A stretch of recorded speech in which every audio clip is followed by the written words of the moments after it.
So the episode A Fish Called Sandy from season 15 actually has like almost an entire video's worth of Easter eggs. Like, I'm gonna be honest with you guys, this is the most amount of Easter eggs I think I've ever covered in one episode, as this episode A Fish Called Sandy has so many, and there's actually a lot of interesting lore and fun facts about this episode as well. But yeah, the episode opens with a scene that immediately lets us know that this is going to be a nostalgic episode, as it kicks off right off the bat with an Easter egg. We see this orange scallop right here perched up on a wooden stand, just chilling in the morning sun. And if this looks familiar, it's because it's nearly a shot-for-shot recreation of the opening of a season 1 episode. If we go back to Opposite Day, that 1999 episode, we get a very similar scene where a scallop sat outside of Squidward's house, and here in this new episode, it mirrors the scene exactly, even down to the same exact wooden perch. Like, if we show them side by side, we can see that it's even the same little wooden platform. And yeah, it's a fitting start for an episode designed as a loving visual tribute to SpongeBob's early years, as you guys will see. I mean, even the title itself, A Fish Called Sandy, is actually a playful reference to the 1988 comedy film A Fish Called Wanda. In fact, the premise of this episode also riffs on the famous short story The Fly and its 1986 film remake about a scientist's experiment gone awry. Here, Sandy Cheeks plays the role of the bold experimenter, eager to swap her DNA with a fish, a scenario that promises a lot of comedy and, as you'll see, is jam-packed with so many Easter eggs, guys, like holy cow. Also, just saying, guys, I am a little sick. I just played another concert with my band. Here are some photos from the concert. And I was singing a lot. I sang like 30 songs, so if my voice is a little bit shaky, that's why. But also, you guys get to see these photos, and it's just another reminder that I am not AI and I'm a real boy. But let's keep it going. At the very start of this episode, after the scene with that scallop, Sandy and SpongeBob meet up, and when we first see SpongeBob, he's found goofing around with a crumbled gum wrapper, making it flutter and fold for his own amusement. SpongeBob is a very simple boy.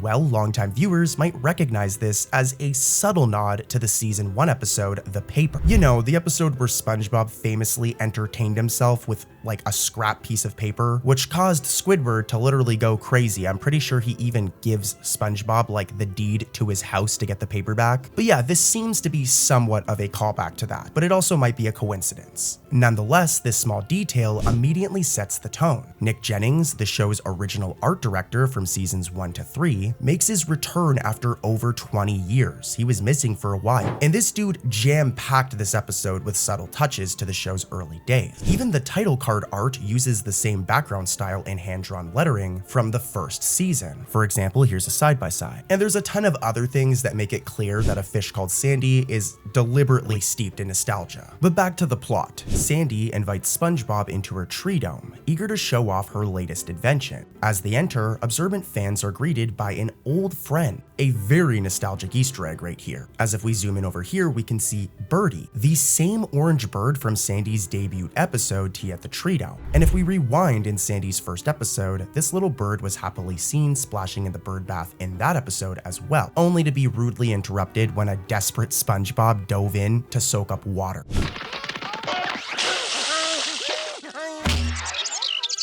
Here, over 2 decades later, we see Birdie again, making for a really cool callback. Inside the dome, Sandy unveils her new invention, the Fish You Up machine, a contraption designed to swap genetic traits between animals. It's actually really cool, and as she explains its function, she affectionately calls SpongeBob Square Dude. Oop that button, Square Dude! This nickname is actually a reference to Tea at the Tree Dome as well. As in SpongeBob and Sandy's very first meeting back in that episode, Sandy says the following line. Hold on there, little square dude! Back in that season 1 episode, it was the first time Sandy ever used that moniker, and it was pretty much the last until this episode. And this is just the tip of the iceberg, guys. There are so many more Easter eggs in this episode. So let's keep it going. As the machine zaps Sandy and Fred, poor Fred, by the way, he was just like signed up against his own will for this experiment clearly. But as the transformation happens, Sandy undergoes a cartoonishly detailed transformation. We see her grow gills on her neck while her lungs shrivel up, which is animated in almost the exact same way as a scene from the season 2 episode Pressure. If we go back to that episode, Sandy challenged the others to see who could last longer without their usual habitat, and when she removed her helmet underwater, her lungs visibly shrank and dried out as she struggled to hold her breath. Well, a fish called Sandy replicates that visual gag lovingly, with her pink lugs deflating just like balloons, just like SpongeBob fans saw back in 2001. Here's a side-by-side, and as you can see, it's very, very similar. Also, to cap it off, the sound effect used when Sandy's lungs are shrinking is actually the very same sound effect that we heard when SpongeBob himself shrank down to a withered sponge on the grill back in Nature Pan. Here's the sound effect from A Fish Called Sandy. And now here's the sound effect from Nature Pants. Hopefully you guys can see what I'm saying here, but they're pretty much the same sound effect. Moving on though, when the smoke clears, Sandy's experiment appears to be a success, at least initially. She now has gills like a fish, meaning she can breathe underwater without her air helmet. But this whole mad science setup is actually more than just a plot device. It's the show's playful take on The Fly, which we mentioned earlier, with Sandy effectively turning into the fish in this scenario. The episode embraces the classic science fiction vibe while filtering it through SpongeBob's quirky lens, giving it that Nickelodeon spin. It's really cool. It's kind of interesting how like the SpongeBob team does this. It's actually a very common thing where there'll be references to very obscure media. The Fly isn't necessarily obscure, but if you're like under the age of like 30, you're not really gonna get the reference, which is why I'm here. With Sandy now able to live like a fish, she and SpongeBob embark on a day of fun. And this kicks off an extended montage that dude has so many Easter eggs in it, and there's a reason for it. As I mentioned before, this episode served as a one-time return for Nick Jennings, the original art director for the show back in the first 3 seasons, which for those of you who don't really understand this role, I'm not gonna go into like depth about it, but pretty much Nick would handle all art. He was in charge of all the art. He'd work with all of the different artists, the storyboard artists, and was a big part of the art style and all of the art tropes from the show's original first few seasons. He was a big deal and really shaped a lot of our childhoods if you're someone like me. So this dude made sure that nearly every shot in this sequence contains a familiar background, character, or gag. For example, the first stop is this meadow where Sandy and SpongeBob frolic and sniff flowers together. Looks like a good time. Well, you may recognize that this backdrop or background right here is actually from the episode Fun, more specifically from SpongeBob's famous Fun song, where we see SpongeBob dance through a meadow of flowers while teaching Plankton about friendship. If we do a side-by-side, we'll see that here, the exact same flower-dotted landscape is lovingly recreated as SpongeBob and Sandy take a moment to appreciate the bloom. And you've probably noticed now at the side-by-side, this is more than a pretty background. It's a direct callback to a fan-favorite musical moment from like 1999, and it's made even more special because Nick Jennings, if we go and look at the credits of the episode Fun, was actually the art director who contributed to this original meadow. And this is going to be a running theme throughout this entire video. So let's continue. After the Fun reference, the montage then kicks into a lively pace. SpongeBob and Sandy don their karate gear, with SpongeBob in red gloves and Sandy in her green, just like the outfits they wore back in Karate Choppers. Another reference. Also, for a brief scene, the pair engage in some friendly karate sparring, which also seems to reference that season 1 episode where their karate obsession first got out of hand back in Karate Chopper. And there's more going on here. Seashell Park, where Sandy and SpongeBob practiced karate back in the same episode, Karate Choppers. This might not seem like actually a big deal, but Seashell Park is a location that hasn't been seen often since its original appearance, making its reappearance here a treat for hardcore fans. The animators even restructured a tiny background detail from the earlier seasons. For example, we can see a Porto Head portable toilet in the park right here. And again, this might not seem like it's a big deal real, it might just seem like a random porta potty, right? But this specific outhouse was a common art trope back in the show's first 3 seasons. For example, it was a prop in episodes like Bubble Buddy from season 2 and SpongeGuard on Duty from season 3. But once Nick Jennings left the show after season 4, it visually disappeared from the show entirely. Like, that's a fact. If we look at any episodes after season 4, none of them have this prop, the Porto Head portable toilet. Well, it reappears here in A Fish Called Sandy, and I don't think it's a coincidence that this is the episode where Nick Jennings returned. So a really cool Easter egg that's kind of like a deep cut. It's seemingly kind of mundane, right? Like, I'm sitting here over explaining a porta potty, but when you understand the lore and history, this is really cool. It is a reference to the show's earlier seasons. And we're not done yet. The montage's rapid fire tributes continue as SpongeBob and Sandy have a laugh in downtown Bikini Bottom. They're shown standing in the city making disgusting armpit farts, which, just saying, back when I was a kid, armpit farts would like really gross me out for some reason. I don't know why. Anything fart related as a kid would make me like so uncomfortable, which is kind of weird, right? I don't know why. I don't even know why I'm telling you this, but this is just the relationship we have, all right? Cartoon Corey and, his subscribers, we have an open relationship. But yeah, they're doing armpit farts right here. And even this shot has a bunch of references. For one, a very specific anchovy incidental character walks past them. A lot of you probably aren't catching this, but this fish is familiar. In fact, he's one of the incidental crowd characters first seen way back in the episode Fun. Specifically from when SpongeBob was searching for plankton, this anchovy, sometimes dubbed as Incidental CM2, hasn't appeared in like decades. He was essentially a one-off, one-time background character from 1999, most likely created by Nick Jennings. Well, Nick Jennings brought him back, giving us another deep cut detail only nerds like me would ever notice. And the SpongeBob fandom wiki. I'm gonna give them credit for this one. As if that weren't enough, the background of this street scene features the return of this giant red flower arch that eagle-eyed fans might recall from early episodes like Pizza Delivery, Suds, and Nature Pants. This large flower-shaped archway was another signature background element in the first 3 seasons, often visible in wide shots of Bikini Bottom that vanished after Jennings left the show.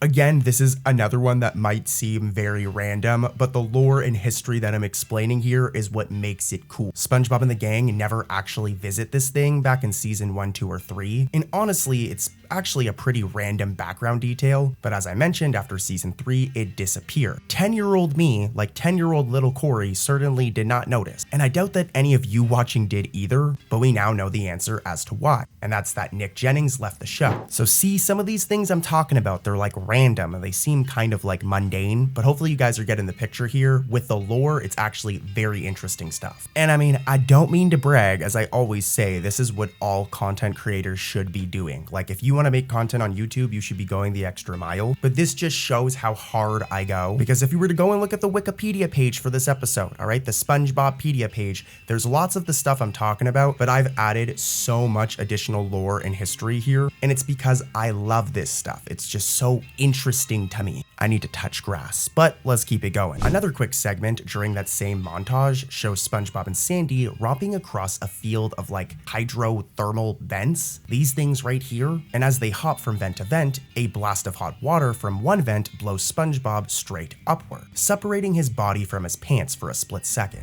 Well, this visual gag is a clever reference to the funhouse scene all the way back in Valentine's Day from season 1. In that episode's carnival montage, SpongeBob and Patrick walk through a funhouse, where a gust of air blows SpongeBob up, briefly stretching him apart in a very similar cartoonish fashion. I like these ones, honestly. Like, these kinds of homages where they take a classic gag and reimagine it in a new context show that some of the production team is familiar with the show's history, which is important, right? Like, that's the issue with some of modern SpongeBob, is you can tell that the team making modern SpongeBob isn't always super knowledgeable about the show's lore and history. But anyways, I'm rambling, and we're still not done yet, as even SpongeBob's signature pastime, bubble blowing, gets a nod. In one scene, Sandy struggles to blow a bubble, until SpongeBob steps in to demonstrate the technique, just as he famously taught Patrick back in the episode Bubble Stand, another season 1 episode. Now, after a whirlwind day of fun, like Sandy and SpongeBob did a lot of stuff in this episode, especially in that montage. But as it winds down, SpongeBob and Sandy find themselves atop a hill overlooking jellyfish fields. They got a really nice view, just saying, look at how pretty this looks. If we look closely though, this very beautiful moment hides yet another Easter egg in plain sight. If we zoom in right here, we can see a rock-shaped snail, and this is another reference. As if we go back to the episode Nature Pants, this season 1 episode has a moment where SpongeBob tries to live among the jellyfish, and in one scene, to escape a furious Patrick who's trying to get him to come back to society and be a normal person, SpongeBob camouflaged himself by hiding behind a certain something.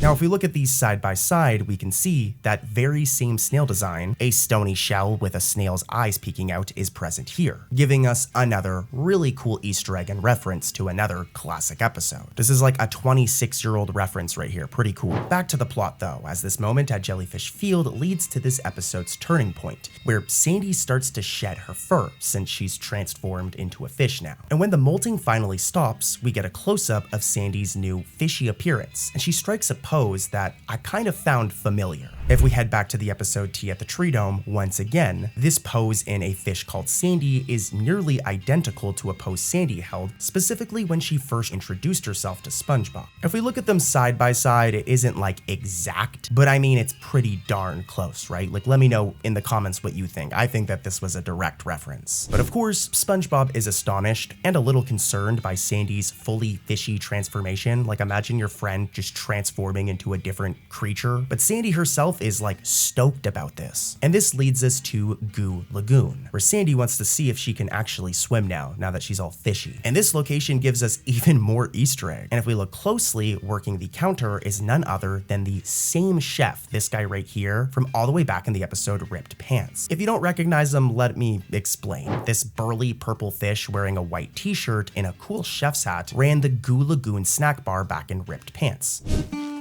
Delivery! Did you order 20 cases of Ripped Pants? Ah! Oh. He's only appeared like a few times since. Like for example, he made like a quick cameo in the episode Abandoned Twits, but this episode marks his true return to the series. And there's more going on here, as when SpongeBob leans casually against the McFlaky stand, the background music playing is very familiar. It's a track called You're Nice, and it's actually the very same tune used as the title card music for Ripped Pants. SpongeBob's pose itself here is also a direct reference. He props an arm onto the counter and kicks one foot up behind him, which is almost exactly how he leaned on the ice cream stand back in Ripped Pants just before delivering his lame joke. Seeing SpongeBob strike this same stance here with Sandy by his side chuckling is another really cool reference. But this is where things get really interesting. After grabbing some snacks, SpongeBob and Sandy depart Goo Lagoon and head home. And as they walk along the roadside, viewers are treated to one of the most unexpected location reveals in SpongeBob history. Fish Hooks Park reappears right here. This very rare area, an open field just with a ton of dangling fish hooks everywhere, was of course the central setting of the iconic season 1 episode Hooky. And I mean, it pretty much hasn't been seen since. It's a very rare location, so seeing it here is kind of a big deal. Like if we go back to Hooky, SpongeBob and Patrick infamously played on these fishing hooks like carnival rides, despite Mr. Krabs' warning that they'll end up dead in the gift shop, if you guys remember. It's a classic episode, and to see the same park drawn again here is a deep cut for fans. There's also another musical reference here, as fittingly, the musical score that plays as they approach this location is The Great White, the same dramatic tune that debuted in the original Hooky episode. So not only is there like a physical Easter egg here, but there's also like an audio Easter egg. How cool is that? I would play them, but I'm not trying to get like spirit bombed by Nickelodeon copyright, so let's not risk it. As you can imagine though, Sandy, now fully transformed into like a fishy sea creature, cannot resist the shiny hooks, just like Patrick couldn't all those years ago. So she peers up at a particularly enticing baited hook. Well, there's another Easter egg here, as one of the very worms from all the way back in Rockabye Bavalve is shown curled around the hook Sandy has her eyes on. And if you guys need a refresher, it's this worm from Rockabye Bavalve. I'm gonna play the clip, take a look. Hello, sea creatures! I bring you greetings from Apple World. Wait! We will bury you! This little purple worm was last seen being plucked from his apple home in that clip I just played you. Somehow I guess he like survived, I don't know how, because here he is again, about to be eaten by Sandy. If we do a side by side, we'll see that his design with the same cute face and purple body is duplicated exactly. It's like a perfect match. Anyways though, inevitably Sandy takes the bait, literally. Unable to fight her fishy instincts, she bites the hook, and in an instant, she's yanked upward. This whole sequence lovingly parodies the climax of Hooky, but with the roles reversed. In Hooky, SpongeBob himself got snagged on a hook and was nearly reeled to the surface before jumping off at the last second. In fact, SpongeBob's facial expression of shock as Sandy is pulled upward is drawn exactly like a reaction shot from Karate Choppers, of all places. Specifically the face he made when Mr. Krabs fired him for doing karate at work. It's a very odd reference, but side by side you can see the similarities. It isn't identical, but it is close. Above the ocean, we see live action footage of fishermen on a boat. Another callback to Hooky, which also cut to real fishermen whenever a character was pulled from the water. The fishermen in this episode, however, get a surprise. Instead of a tasty fish, they've reeled in a confused sea squirrel hybrid. In a comedic twist on catch and release, the anglers take one look at Sandy and decide she's not worth, can't really blame them. So they toss her back into the ocean. By now, Sandy is fully embraced behaving like a fish, which leads to one final crazy chase scene. Back in the water, transformed and running on instinct, Sandy starts running through Bikini Bottom. And as SpongeBob pursues her, we get another cool Easter egg, a deep cut, as we can see SpongeBob passes by a wooden fence where we see Gary the snail perched on top, singing a sea shanty tune that we've heard before, as this is actually a recreation of the ending scene from I Was a Teenage Gary. Back in that season 1 episode, a snailified SpongeBob and Squidward joined Gary on a fence to sing a meowing version of Blow the Man Down as the show ended. Meow, meow, meow, meow, meow, meow. Meow, meow, meow, meow, meow, meow. Here in A Fish Called Sandy, only Gary is present on the fence, but he's singing the exact same song. Meow, meow, meow, meow, meow, meow. Meow, meow.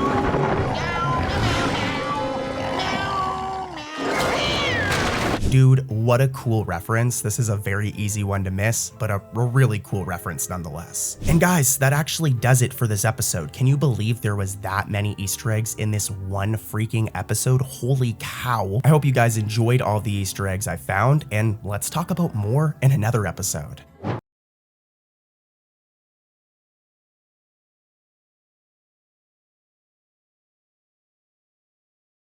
One of my favorite SpongeBob episodes is Season 3's Just One Bite. In this episode, Squidward tastes his very first Krabby Patty, and though he lies and claims to hate them at first, by the end of the episode, we find out the truth. SpongeBob reveals that there is a patty vault hidden in the Krusty Krab that contains hundreds of Krabby Patties, and in the ending scene, we see Squidward break into this place to get his fix. Now, aside from this episode, we haven't really seen the patty vault since. However, it does appear in the episode Mermaid Man and Barnacle Boy 6 in the form of an Easter egg. It's only on screen for a short amount of time, but it can be found during this scene. One of my favorite SpongeBob episodes is Season 1's Bubble Stand, where SpongeBob and Patrick do their best to introduce Squidward to blowing bubbles. Squidward really struggles at first, and boy is it hilarious to watch. But the episode's best moment, in my opinion, is when SpongeBob rotates his body to demonstrate and repeats the sentence, "Bring it around town." I mean, come on, if you're a longtime fan, then you know exactly what scene I'm talking about. It's iconic. Well, in the opening of the episode Mimic Madness, this iconic scene is referenced, thus making for a really cool Easter egg. SpongeBob does the exact same thing and even says, "Bring it around town." Whoa, you tell him, Mr. Krabs. Bring it around town. Yeah! It's in the episode Momageddon, another season 14 episode that's actually really good, just saying. But I'm gonna play the clip, and I want you guys to pay attention to Squidward's pose, as this is the Easter egg, alright? Roll the footage. I want my mommy. Did you guys catch it? If not, don't worry. I do think that this one is kind of a reach. I'm only including this one because the internet, the SpongeBob community has really decided that this one is an Easter egg. But supposedly, the pose that Squidward makes when he, SpongeBob, and Mr. Krabs whimper on the floor is a reference and is identical to the one he did in the episode Immunity on the Krusty right here. Also in the episode Out of the Picture in this scene. But guys, it's time to end this video off with a bang. Like I said, I saved the best for last. Here's our next episode. The season 8 episode, Move It or Lose It from 2012, presents a high-stakes premise. Bikini Bottom passes a law that 2 restaurants cannot operate within 100 feet of each other. Well, unfortunately for Mr. Krabs and Plankton, the Krusty Krab and the Chum Bucket sit a mere 99 feet apart. So, which one of us is gonna get bulldozed? That's for you two to decide. I'm not going anywhere. You're the one who's moving. You are moving. Oh, no. You have 24 hours to decide which of you moves. This absurd dilemma, one of the few Krabs versus Plankton showdowns not centered on the Krabby Patty secret formula, drives the rivals into a frenzy, with each trying to save their own restaurant and one-up each other. Like, they really get committed to this, and you can't blame them. You know, they don't want their restaurants to get shut down. Though, I'm sorry, Plankton, I don't think people would even notice if the Chum Bucket got shut down. You don't got no customers. I love you though, Plankton. As SpongeBob scrambles to collect petition signatures to save the Krusty Krab, the animators sneak in some clever in-jokes amid the chaos. When Plankton gets desperate and resorts to paying folks to sign his petition, there's a close-up of the signature sheet right here, and sharp-eyed viewers may notice that if you read the names on Plankton's petition, they're not random at all. They are, in fact, the names of SpongeBob's real-life production crew members. For example, you'll spot signatures like Steven Hillenburg, SpongeBob's creator, rest in peace the GOAT, Vincent Waller, a longtime writer and producer, and other names scribbled among the list. This Easter egg doesn't affect the story, but it's a delightful treat for nerds like me. Just like all the other Easter eggs here, you know, some of them are kind of minor, like this one, but I want to mention every single Easter egg that I can find, alright? Cartoon Corey's the Easter Egg Hunter. Mr. Krabs has quite the misadventure in the episode My Two Krabses from season 12. It all starts with Mr. Krabs sneaking in a tanning session without his shell in his office before a date with Mrs. Puff. It's crazy to think that these two have been like on and off dating since like season 2 or 3, but anyways, eventually SpongeBob walks in to deliver some ice cream, but instead of finding Mr. Krabs, he only finds this.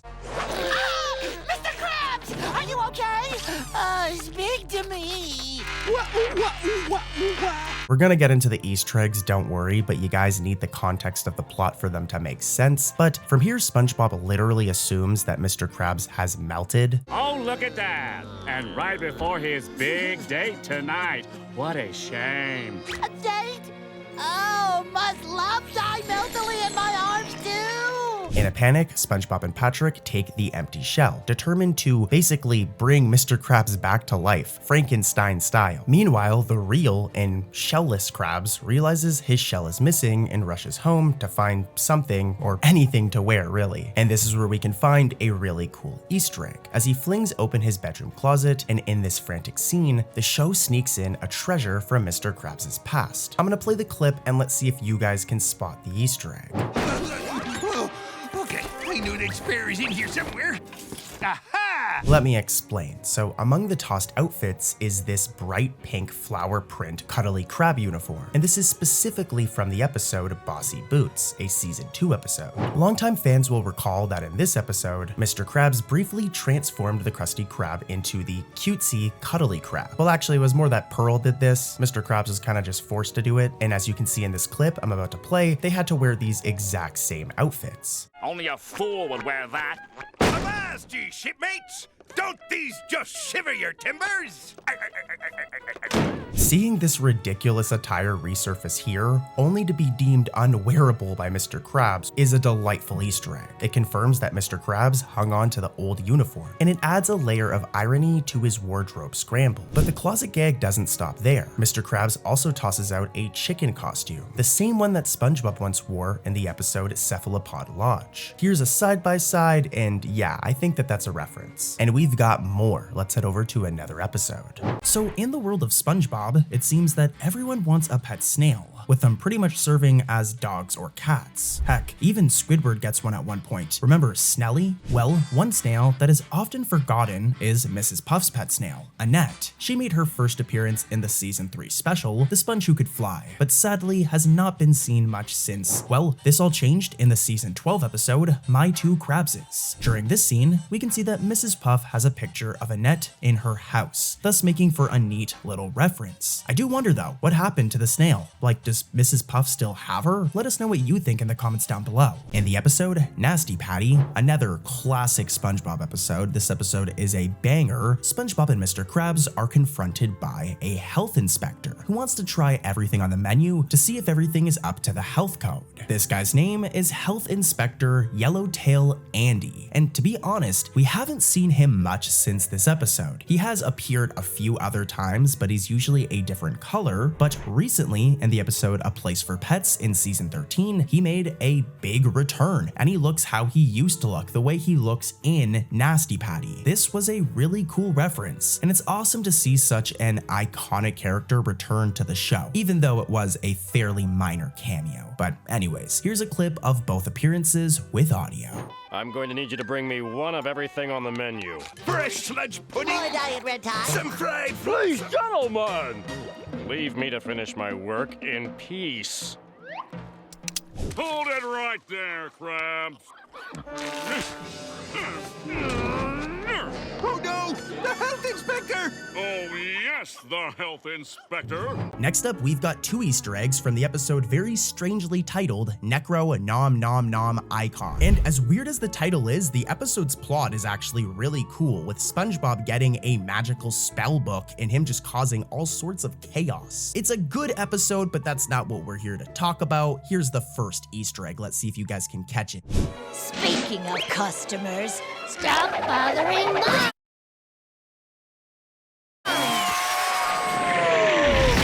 Okay, so who remembers the episode Squeaky Boots? In this episode, Mr. Krabs is being a cheap father and decides to gift his daughter a pair of squeaky old boots. Pearl is obviously unhappy about this, but anyways, these squeaky boots are referenced as, look, when Mr. Krabs is kicked out of a fish's cafe, he's kicked right in his big old butt with one of those squeaky boots. I definitely think it's the same boot. Whoops, pardon me. What a polite little hunk of cheese. This one's blatant because it's not like some cameo or a character hidden in the background, but if you remember the episode Scavenger Pants, we were introduced to this lady right here, the Sand Witch. Now, we haven't seen her in a long time. It's been quite a while since we've seen this lady, but that all changes in Necro Nom Icon, whatever the episode's called, because look, she actually has a very prominent role in the episode. Really cool. We've heard Squidward jam out on his clarinet many times, and in the episode SquidBob Tentacle Plants, we hear him play a very specific tune. Good morning, Squidward. And isn't it a lovely morning? Why are you playing the clarinet on your way to work? Well, this song seems to be referenced 2 seasons later in the episode No Hat for Pat, as when Squidward plays the clarinet, he plays the exact same track he performed in SquidBob Tentacle Pants, thus making for a possible Easter egg. They might have just reused the same clarinet track, but it also could have been a reference. We don't know for sure. Now, I'm going to show more clips, but before I do, I just want to say thank you so much for watching today's video, guys. Seriously. If you're new, make sure to subscribe. Anyways, here's those clips. Oh,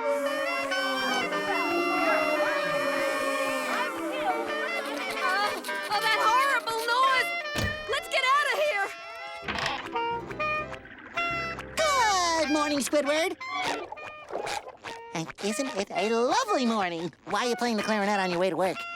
The episode Pablum Plankton puts a spotlight on our favorite one-celled villain and peppers the story with references that you guys are going to love, spanning SpongeBob's history and beyond. Premise is already tongue-in-cheek. Plankton accidentally wins a cutest baby contest and becomes the mascot for a popular baby food brand. The opening scene finds Plankton in his lab, concocting explosive chemicals. When he overhears SpongeBob and Karen, I don't know why SpongeBob is at Plankton's house by the way, but he overhears his wife and SpongeBob giggling over a certain something. And this is where the first Easter egg comes in. To Plankton's horror, they're paging through his baby photos. I was never adorable. These photos have gotta go.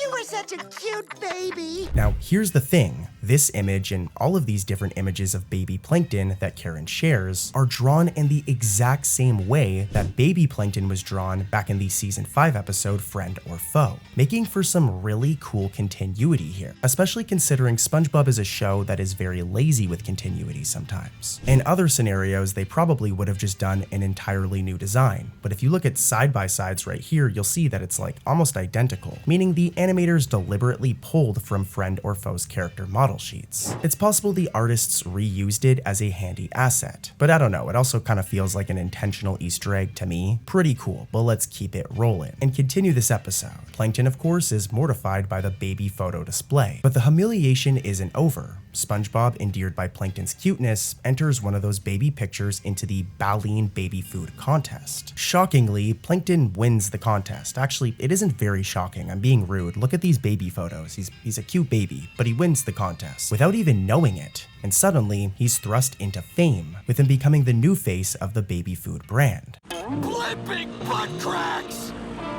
I say Baleen baby!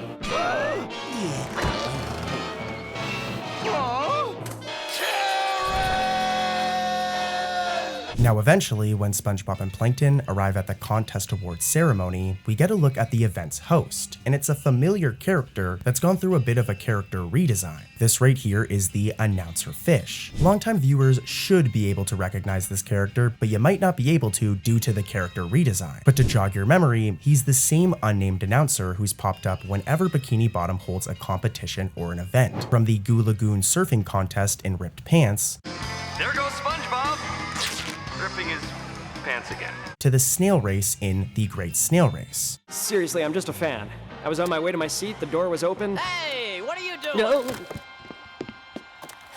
Sorry about that, folks. However, observant fans also noticed this character design had been updated. In the earlier seasons, as you just saw, the announcer fish was a short, lilac-colored fish with black hair, and he'd wear this outfit as you can see here. But in Pablum Plankton, he appears taller and is a completely different color. He's like light green now, sporting a gray suit and a purple tie. The announcer fish declares Plankton the winner of the cutest baby contest and hands over an enormous prize check, $1 jillion. But yeah, this was a fun fact I kind of wanted to point out here, that they completely changed the fish's design. Here's a side-by-side, and I don't know why they did it, but they did it. Keeping it going though, becoming a baby food mascot is a dream come true for Mr. Krabs. However, it's a nightmare for Plankton. This leads to a brilliant series of references to Plankton's long-standing fear of whales.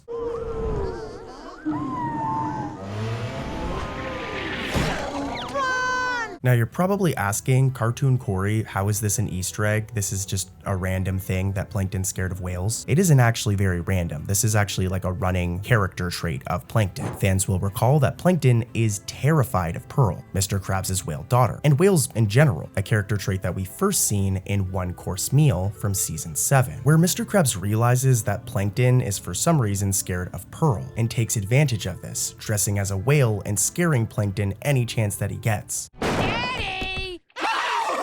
Call off your daughter, Krabs! Call her off! Stay back, whale! I'm privy to what you do to organisms like me. I've seen those documentaries! This also happened in the episode Plankton's Intern. In this one, Pearl actually interned at the Chum Bucket, and Plankton spent the whole time just tweaking out, convinced that she wanted to eat him. And this in itself, by the way, is an Easter egg, as in like real life, whales eat plankton. That's why Plankton's so terrified of her, is like, that's just how it goes in real life. If you're a plankton, whales are going to eat you. So this is a fun little like real life gag right here. Not a real life gag, but you know what I mean. This is a scientific joke right here. But yeah, in Pablum Plankton, this entire thing is referenced. For example, once Plankton realizes his face is on a baby food jar for whale consumption, he's horrified in this scene right here. Baleen baby food is made of 100% Gold?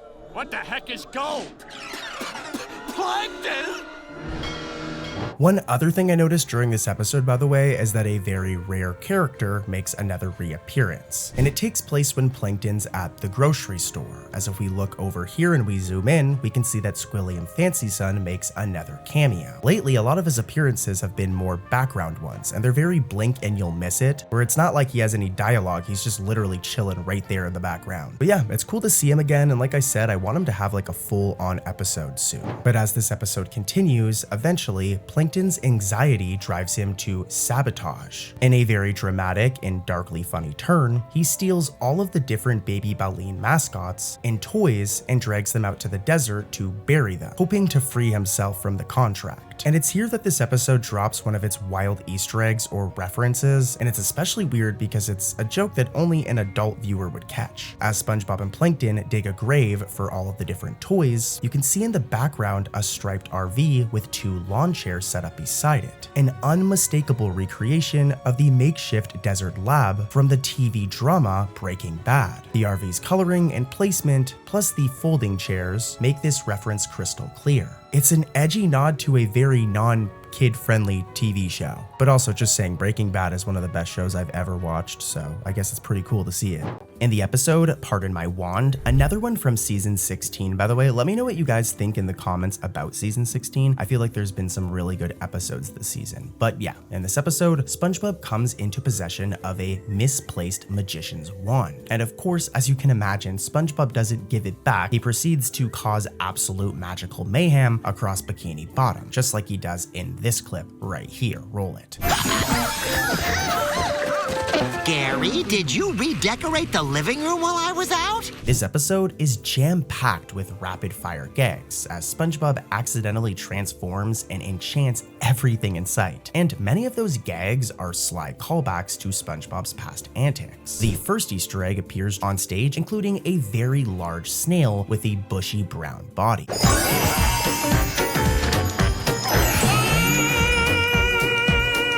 Longtime fans may recognize this creature as the elephant snail from the episode Don't Feed the Clowns, a one-off character from that episode. In that episode, the elephant snail was a circus animal that roared like an elephant and balanced on a beach ball.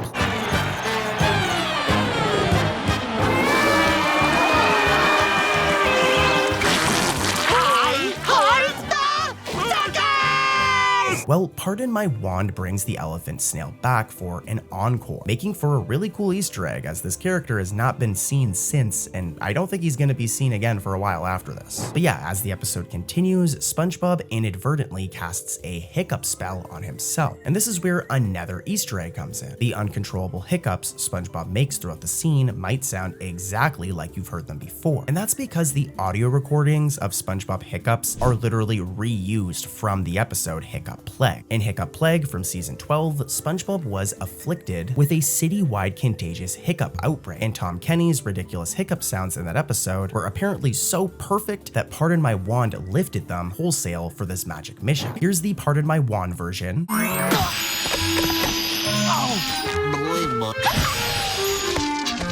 And here's the Hiccup Plague version. And yeah, as you notice, they're like literally the exact same sound. Again, this might be a reference, but this might also just be the team being lazy. Tom Kenny is very old now, guys. He's aging, and honestly, if you even listen to his voice in the most recent SpongeBob movie, you can hear the age. So I imagine that they save certain sounds that he has to make so he doesn't have to redo them when he comes into the studio. That's just my theory, but who knows? As SpongeBob gleefully skips through town wielding the unruly wand, Pardon My Wand turns into a rapid montage of magical callbacks. For example, SpongeBob accidentally transforms a couple's boatmobile into a gigantic orange sea snake. If it seems familiar, it's because that very same slithery creature appeared in the season 14 episode Squidia Box, when Squidward's imagination turned against him.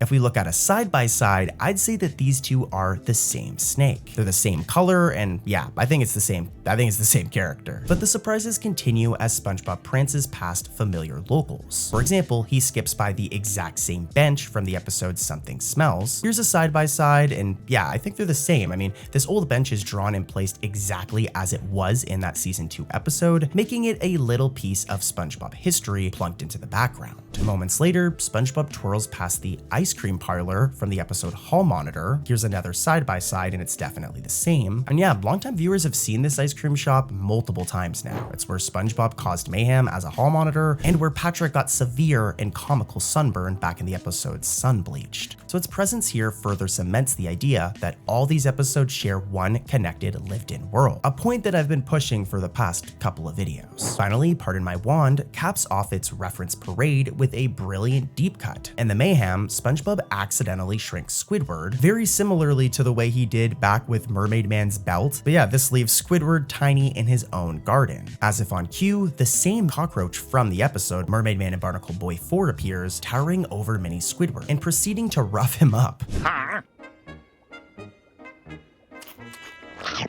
Why is everything all tiny? This is a direct homage of Mermaid Man and Barnacle Boy 4 from season 3, making for another really cool reference. Next up is the episode Unidentified Flailing Octopus, another season 15 episode. This episode starts like many other SpongeBob episodes, with SpongeBob and Patrick annoying Squidward. They see a commercial about aliens and decide to become alien hunters. And in the midst of this, they end up waking up Squidward with their flashlights. Like, imagine your neighbors waking you up just because they wanted to hunt for aliens. It's probably even more annoying for Squidward because he doesn't believe in aliens. But this is actually the episode's whole plot twist, as in the end, aliens are real and they end up targeting Squidward. At last, evidence of our ancient aquatic ancestors.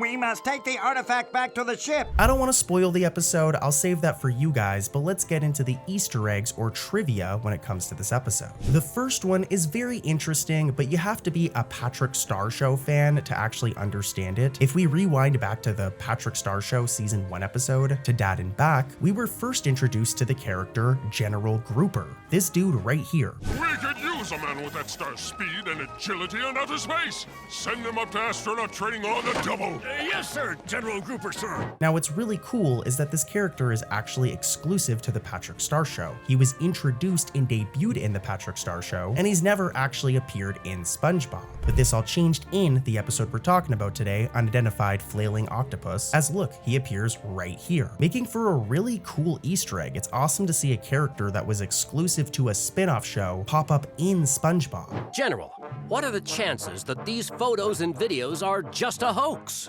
99.99999%. This has actually been a bit of a trend. If we go back to season 13 in the episode Something Narwhal This Way Comes, two characters, Narline and Nobby, that were exclusive to Camp Coral and were introduced in Camp Coral, crossed over and finally made their first appearance in SpongeBob. Narline Narwhal?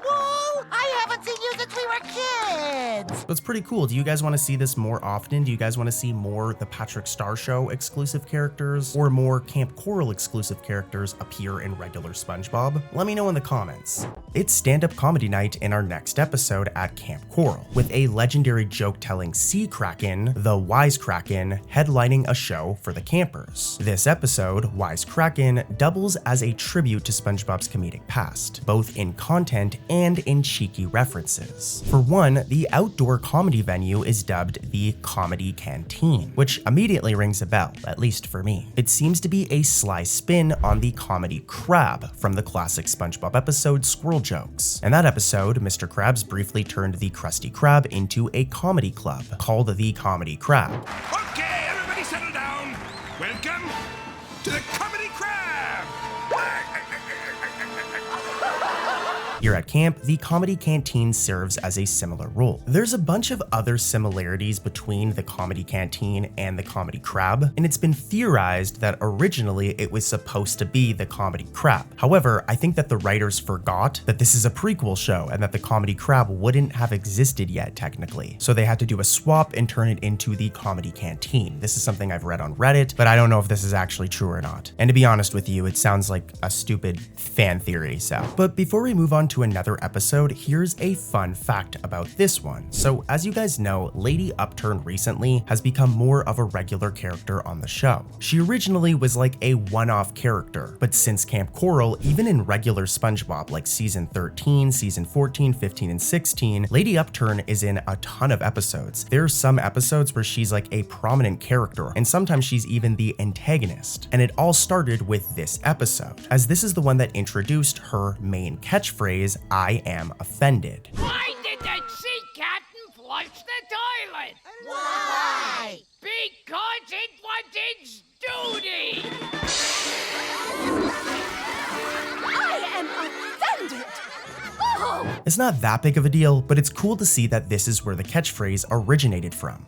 Next up is the episode The Jellyfish Kid, and this is actually the very first episode of Camp Coral, a 3D animated SpongeBob spin-off that I'm sure a lot of you guys are familiar with. I'm not the biggest fan of this show, I'm not gonna lie. I think the Patrick Star Show is much better, but you're not here for my opinion, you're here for Easter eggs, and there are some really cool references in this episode. For one, if we take a look at this scene and we pause at the right frame right here, we'll notice that there's this photo on Mr. Krabs' drawer, and if we zoom in, we'll see that it's him holding Pearl as a baby. Now, if this shot looks familiar, it's because this photo is a direct reference to an older SpongeBob episode. If we rewind all the way back to the episode Selling Out, we can find this exact same photo right here. Let's do a side-by-side. Yeah, this is a reference, and a really cool reference. Like I said, I'm not a big fan of Camp Coral, but I love that this reference is here. But there's also more. One of my favorite episodes is the classic SpongeBob episode Sailor Mouth, where SpongeBob and Patrick come across swear words and they start swearing. Something they shouldn't do, you know, they shouldn't be swearing. Hi, Squidward! How the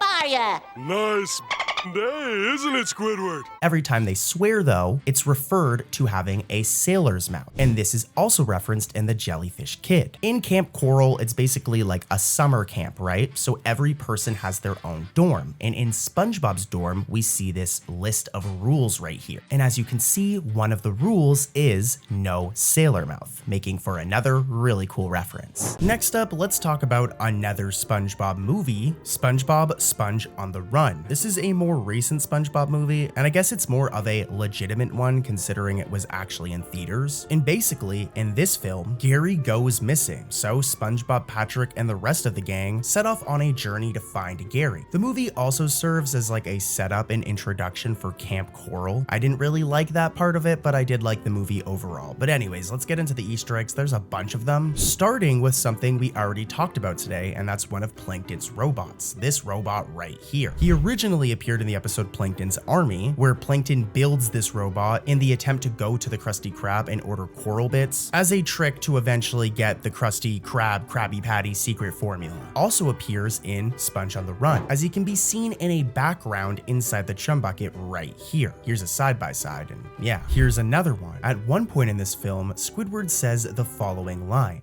"Another day, another migraine." Well, this line is a reference to an old school SpongeBob episode. If we go back to SpongeBob Meets the Strangler, Squidward says the exact same line in this episode. "Another day, another migraine." On-time percentage, 12%. Migraine.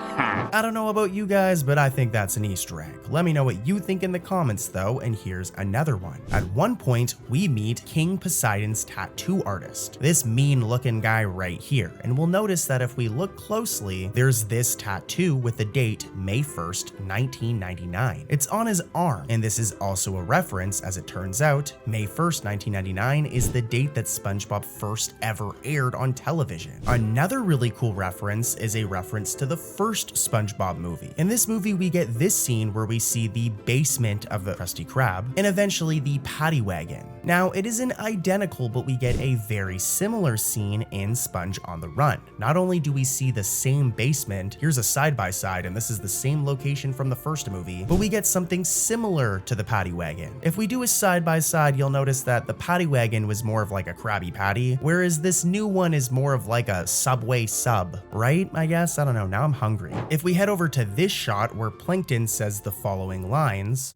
"Never hurts to employ a little hyperbole." if you look closely when Plankton says this line, he poses very similarly to this random piece of like stock Plankton artwork. Here's a side-by-side, and yeah. Now for this next one to make sense, we have to go back a little. When this movie was first announced, there was a bunch of promotional material released. For example, this Lost Pet promotional poster. If we look closely, we see that it lists Gary as Gare Bear, which is actually accurate. This is a name that SpongeBob has literally referred to Gary as before, more specifically in the episode Crabborg. Gary? Gary? Care Bear? Speaking of that same poster, there's another really cool Easter egg revolving around it. And as you can see, there's a phone number on it right here. And back in the day, if you called this number, you'd get the following recording of SpongeBob. You've reached SpongeBob and the Find Gary hotline. If you've seen my beloved pet snail, please leave a message after the beep. Okay, now how do I make the beep? Is there a special button? What do I press? Maybe I'll just hang up. Do I say the beep? Boop! Oh, shoot, I booped. I should have beeped.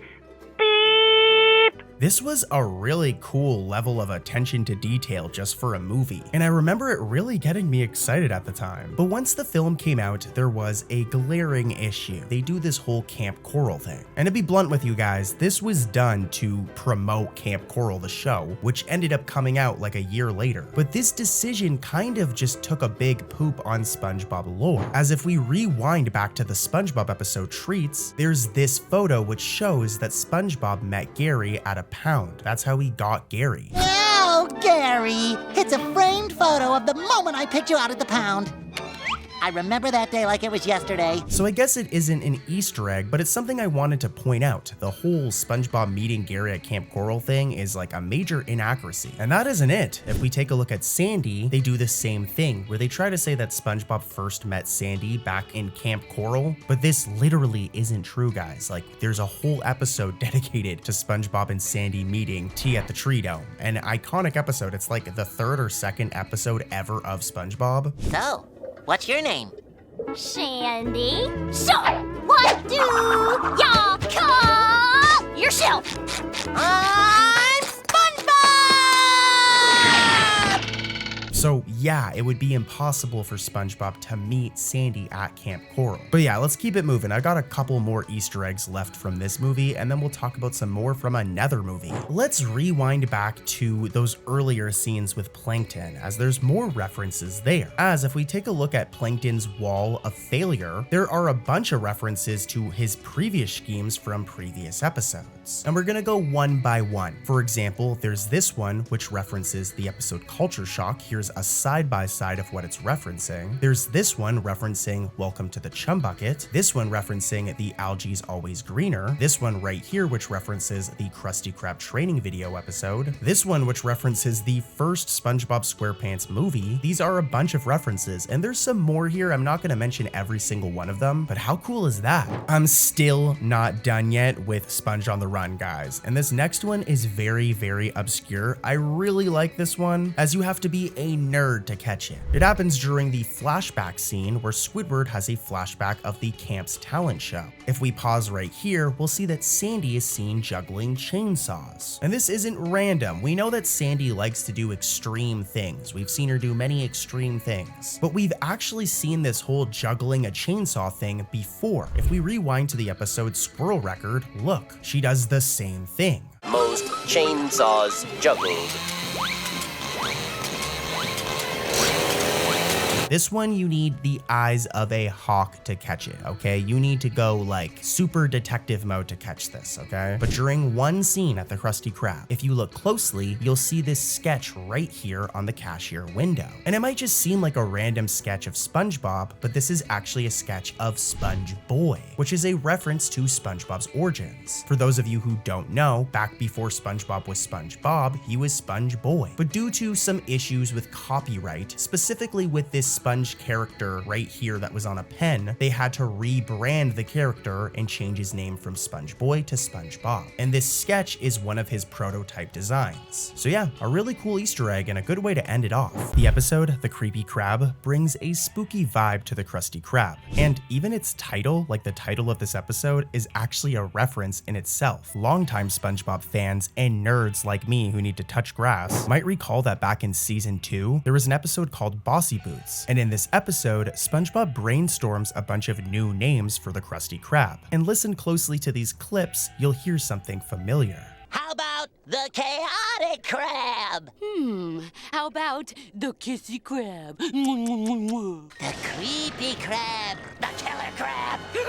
As you just heard, the creepy crab was actually one of SpongeBob's suggestions. And you have to think how crazy it is to go back and reference this. Like, Bossy Boots is an iconic episode, but it's also like a random season 2 episode. So the fact that they went and got this reference and decided to include it in this episode is really cool. Now on the episode's plot, Slappy, who's Nosferatu's eccentric assistant for those who don't know, this guy right here, he gets hired by Mr. Krabs and decides to give the Krusty Krab a full haunted house makeover for an evening. And this is where we can find the other Easter egg, or I guess it's more of a reference. Fittingly, Slappy's friend group of monsters comes in to dine. And it's easy to miss, but each one of them is actually a nod to classic horror icons. There's Dracula, an invisible man, a Frankenstein-type creature, a gooey blob reminiscent of literally the Blob, and a howling wolfman, among others. Seeing all these familiar monster archetypes sharing Krabby Patties is a treat for any horror movie fan, and it's also just a really cool reference. And of course, I've got more. As a 2-part Halloween special, the Haunted Bucket overflows with spooky fun and callbacks to SpongeBob's own haunted history. The episode's setup sees SpongeBob, Patrick, and Squidward entering the Chum Bucket on Halloween night, only for Plankton's latest evil gadget to malfunction and rip open a portal to a ghostly underworld. Why are they dressed like cowboys?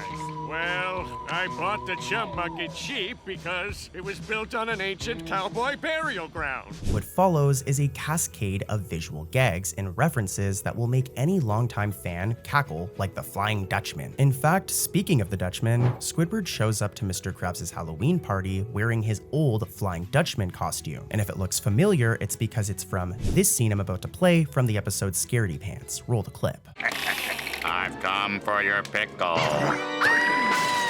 Here's a side-by-side, and yeah, he's wearing the exact same costume, and I love this, man. Like, this episode is season 16, so it came out in 2025. Scaredy Pants came out in the early 2000s, so whoever wrote this episode or this gag, they did their research. You know, I wonder if Squidward dresses up as the Flying Dutchman every year, and if he does, it's kind of funny, because this is the same dude who put Squidward down the Fly of Despair. This happened in the episode Shanghai, and just look, poor Squidward. Actually, maybe he's dressing up as him so that doesn't happen again. But anyways, once the real haunting begins in this episode, SpongeBob himself ends up transformed into a special form. And keen-eyed viewers will notice that it's the same look he sported in Season 7's The Curse of Bikini Bottom. In that episode, SpongeBob and Patrick were turned into transparent green ghosts by the Dutchman's curse. You're ghosts! Ooh. We're ghosts! Yay! This isn't really working out the way I imagined. The Haunted Bucket gives SpongeBob a similar ghostly appearance when he accidentally gets zapped by Plankton's machine, echoing the previous episode I just mentioned. Meanwhile, SpongeBob and Patrick's choice of Halloween costumes is also a deep cut in itself. Take a look. We're going as a simul! Uh-oh. I think we're both rear ends. As you just seen, SpongeBob and Patrick dress up as a 2-person horse. This silly getup actually resembles Patrick's own horse alter ego from the episode Pat the Horse, in which Patrick pretended to be a horse for literally a whole episode. Like, I'm not lying. Take a look at this clip. Calm down, buddy. I don't want to lose you again.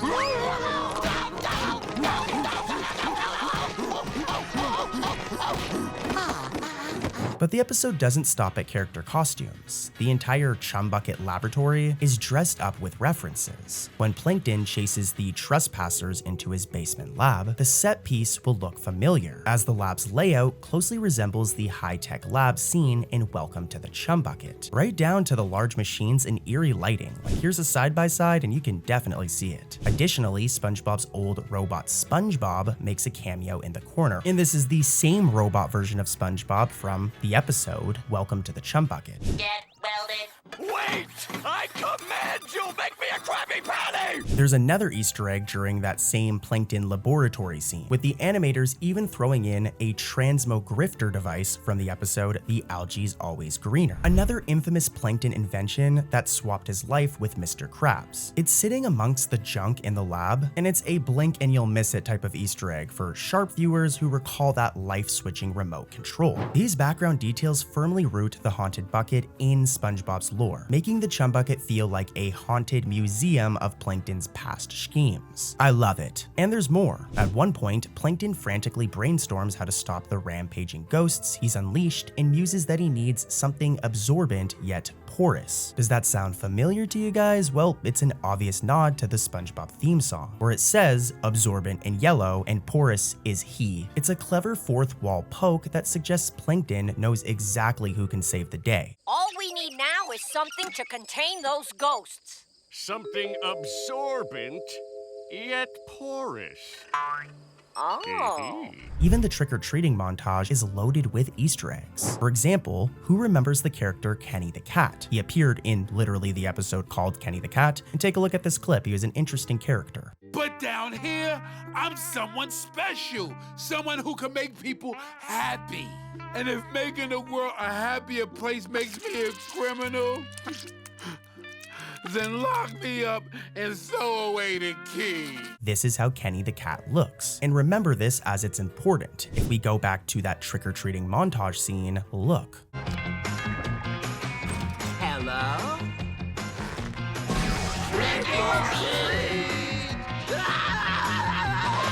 As you just saw, one of the background kids is dressed as Kenny the Cat, complete with whiskers and a ear headband. And he even has a poster of Kenny in his house, referencing the famous air-breathing feline from the episode Kenny the Cat. This is really cool because it's more world building. Kenny the Cat is a celebrity in Bikini Bottom, if you guys remember from the episode Kenny the Cat, so it makes sense that a kid would have a poster of him and would dress up as him. This was really good writing here. But if we look closely, another costume child twirls in a sparkly pink gown. Well, a lot of people think that this could be a reference to Glinda, the Good Witch from The Wizard of Oz. Here's a side-by-side. Let me know what you guys think in the comments. You should be sleeping though. You shouldn't be commenting anything actually. Just stay sleeping, close those eyes, and let Cartoon Corey put you to sleep. It sounded kind of creepy, but I don't mean it like that. But let's keep it moving, as just when you think the Haunted Bucket has packed every single SpongeBob reference possible, it even tips its hat to Charlie Brown. Some of you guys might not know Charlie Brown because you're young, but Charlie Brown is like an iconic cartoon from back in the day. But yeah, a few scenes gently parody the Great Pumpkin Charlie Brown special, with pumpkin ghosts and candy gags that Peanuts aficionados will definitely recognize. All of these homages and in-jokes are woven seamlessly into the narrative. The characters never pause to explain them, like I do, but fans like me in the know will be very happy with this episode, so go give it a watch.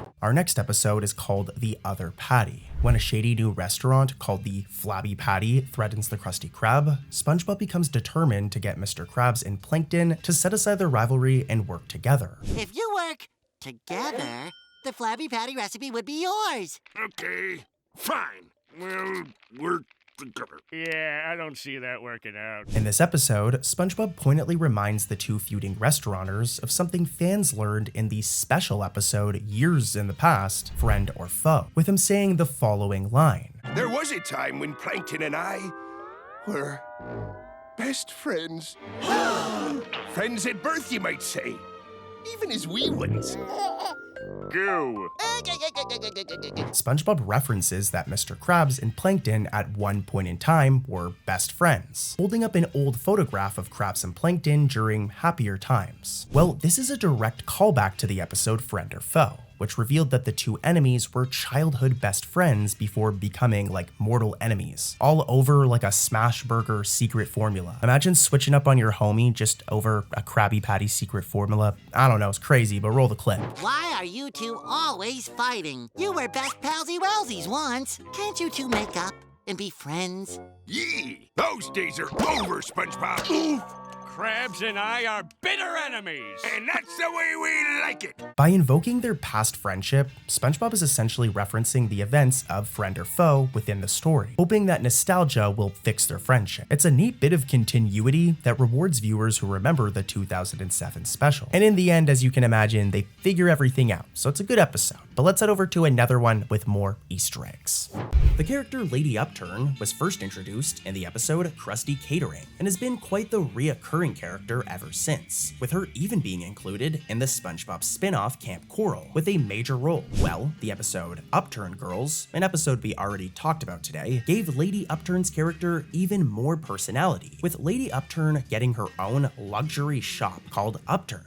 If we watch closely during this scene, we can see that an extremely rare incidental makes their first appearance in nearly 20 years, that being the female collector, who made her last appearance in the season 3 episode One Krabs Trash, where she wants to buy the soda drinking hat for Mr. Krabs. Talk about a long lost character. In the episode Visiting Vikings, Patrick and SpongeBob celebrate Leif Erikson Day by embarking on a time-traveling journey to the actual Viking times. Courtesy of some of Patrick-style nonsense, they wind up in the era of real Vikings, complete with long beards and Norse helmets. Who are you? We are from the future, where you are a fearsome Viking warrior.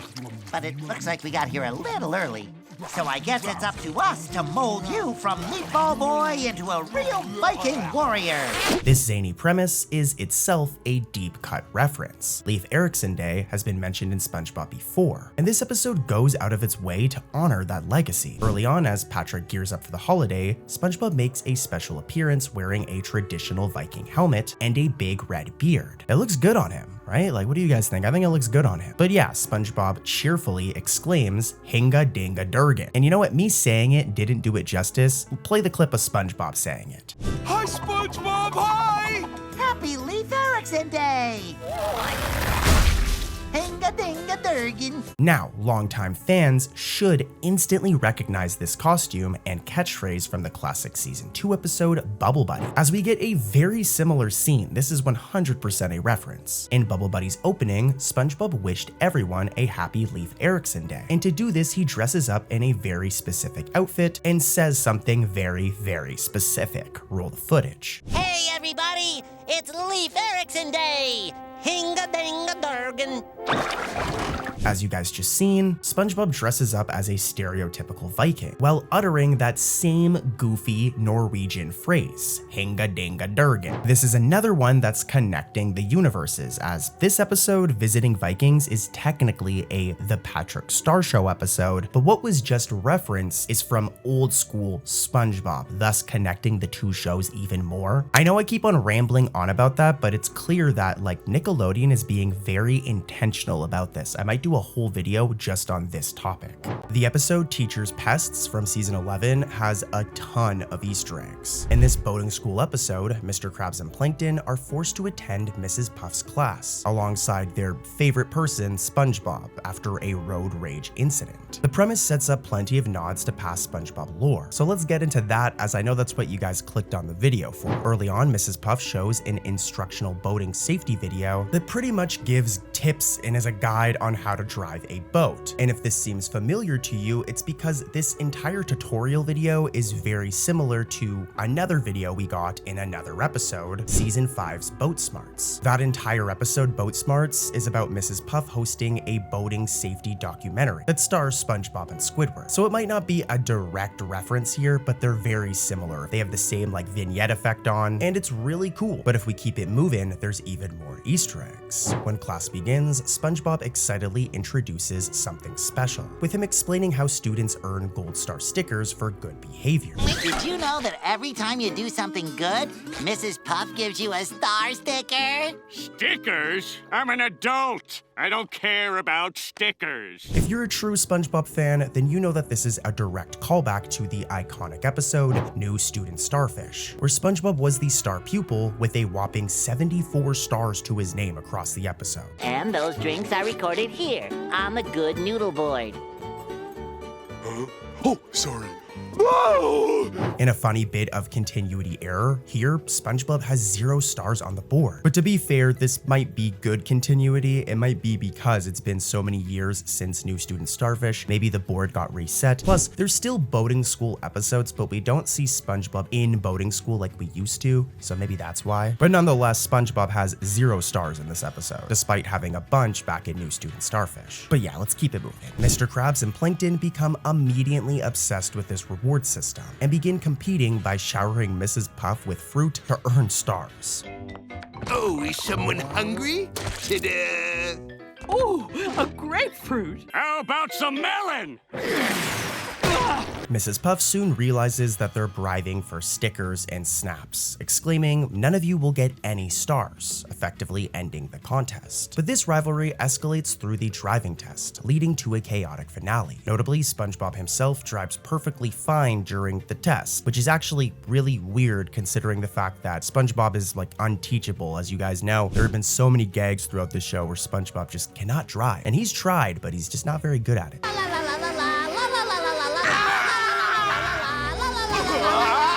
But yeah, I wanted to point this out because this is a really funny inconsistency. But let's get back to the Easter eggs, as there's a ton during the mayhem. When Mrs. Puff has had enough of Mr. Krabs and Plankton's antics, she uproots an entire apple tree and whacks them with it, shouting a very specific line. You want stars? I'll give you stars. So this one's really weird, but this line is actually a sneaky reference to the video game Resident Evil 3 Nemesis, in which protagonist Jill Valentine says the exact same phrase before defeating the final boss. You want stars? I'll give you stars. This is a very surprising deep cut, an M-rated game quote tucked into a SpongeBob episode. But hey, it suits Mrs. Puff like pretty well considering she's a crazy character. I guess whoever wrote this episode, or somebody on the art team, or just somebody is a fan of Resident Evil and found a way to sneak it in. They were probably in the middle of a Resident Evil 3 playthrough and were like, I'm just gonna find a way to put this in SpongeBob. The scene even shows cartoon stars circling the dazed Plankton's head. Teacher's Pet also plays with long-term continuity, but they also made a little bit of a mistake. Weirdly enough, Mr. Krabs and Mrs. Puff act like complete strangers in this classroom setting, despite having met and fallen in love back in Krusty Love, and having dated for 16 years as of the episode Whirly Brains. Mrs. Puff, we've been dating for 16 years now, so I was sincerely hoping that today might finally be the day that... Yes, Eugene? That I steal a little kiss? Oh! There's no on-screen explanation for this memory lapse, and was most likely an oversight by newer writers, who maybe didn't know this bit of SpongeBob lore. But hey, I'm an old school fan and I could not help but notice. The episode is packed with visual callbacks as well. In the background is a very familiar billboard. This right here is the Barnacle Chips billboard, representing the cholesterol-free snack from the iconic episode Chocolate with Nuts, which is where this billboard made its first appearance. Eat Barnacle Chips, they're delicious. They are most certainly not delicious. Not the way I use them. This exact same billboard also appeared in a later episode, Burst Your Bubble. You got on the freeway by mistake! Look out! So its inclusion here, making a third appearance, is a clear wink from the staff to eagle-eyed viewers like myself. This isn't just like a random billboard, I want to make this clear. This is 100% an Easter egg or reference from the production team, and it's really cool. But later, when a driving mishap fuses SpongeBob, Plankton, and Mr. Krabs into one grotesque body, Plankton ends up occupying one of Mr. Krabs' eye sockets. Mr. Plankton, you were in a horrible boat accident. It's a miracle that you're alive. However, there were some complications. Hey, what's all the screaming up there? Forget class. Now we can be together forever. And this might not be a direct reference, but it's a bizarre sight that's directly reminiscent of a gag in another episode. The episode being The Other Patty, where the two rival restaurateurs also combined into a single being.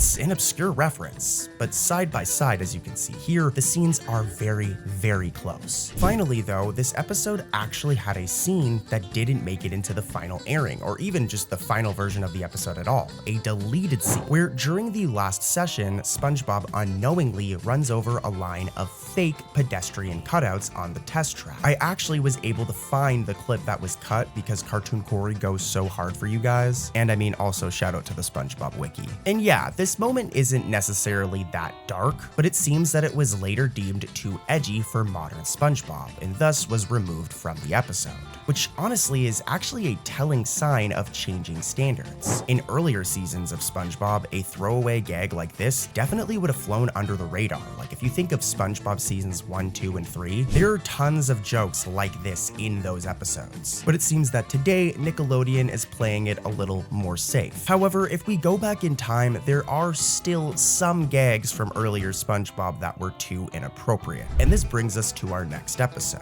Just One Bite from season 3. This classic episode centers on Squidward's secret love for Krabby Patties, where basically he acts like he hates them, but once he tries one and takes like the smallest bite you could humanly take,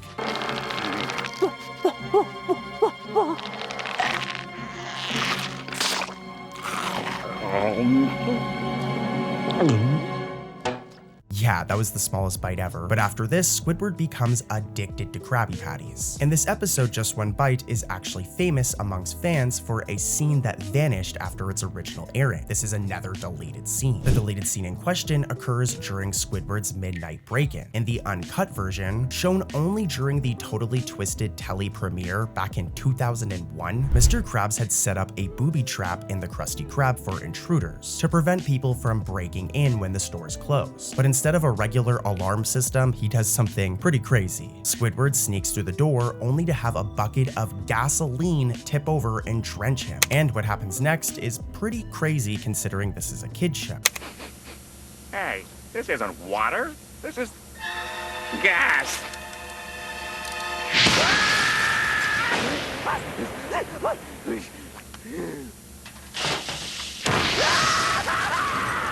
This over-the-top trap, a bucket of gas, and a robot arm is oddly high-tech for Mr. Krabs, just saying, who usually isn't very tech-savvy, but it certainly shows the lengths that Mr. Krabs would go to protect his secret formula. But here's where the controversy comes in. By early 2002, Nickelodeon removed this gasoline trap scene from all reruns and future releases. They just cut that chunk out of the episode pretty much, so it just jumps. And also, I want to point out, if you're from Canada, this didn't actually happen overseas or in Canada, and let me explain why. You know, I try to keep my content as accessible as possible. That way kids can watch it, and people my age, older people who grew up with the show, can also enjoy these videos. So just a heads up, this part is controversial, but it's also educational as well, I guess. As eventually, the official reason for this scene being cut came out later. The reason it was cut was in part out of sensitivity due to the episode airing shortly after 9/11, and largely due to standards and practices concerns about kids potentially imitating the dangerous gag with matches and fuel. And this isn't just speculation. Writer Jay Lender confirmed that even though the scene initially passed Nickelodeon censors, the network reconsidered after the September 2001 attacks. But yeah, like I said, if you're a Canadian boy like me, that's why you remember seeing this scene still, as Canadian airings on YTV still kept the scene in. But yeah, there's a little fun fact for you guys. I know that wasn't necessarily an Easter egg, but in these videos, I'm probably going to start covering trivia and facts as well, and you gotta admit that was interesting. Some of my favorite episodes of SpongeBob are the superhero-themed ones, where we get to see Mermaid Man, Barnacle Boy, and even some villains like the Dirty Bubble or Man Ray get into some action. Now in the season 3 episode, Mermaid Man vs. Barnacle Boy 5, we were introduced to the Chief, the head of the International Justice League of Super Acquaintances. This guy pretty much sends Mermaid Man, Barnacle Boy, and the rest of the IJLSA on missions. And though his role was pretty important in earlier seasons, the character has not been seen very often since. Well, that all changed in the episode Swamp Mates, as not only does the Chief make his long-awaited return on the screen in the Mermalayer, but he also appears at the end of the episode as well. They even got the same original actor from season 3, which is like 20 years ago, to reprise his role,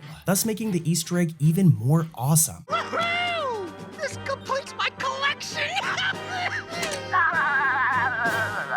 Next up is the episode Squidward's Sick Days from season 13. And in this one, Squidward ends up faking being sick just so he doesn't have to go to work, which is very Squidward. He's a very lazy guy sometimes. Just as you can imagine, this doesn't go as planned, and Mr. Krabs sends a certain somebody to look after Squidward. Oh, you are in no condition to be alone. That's why I brought you some help.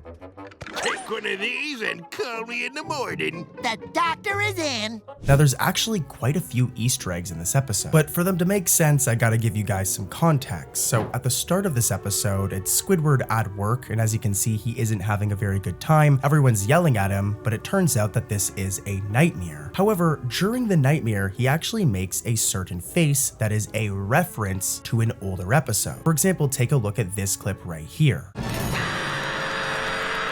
This face right here that Squidward makes when he screams is almost identical to this face that he made in the episode Graveyard Shift.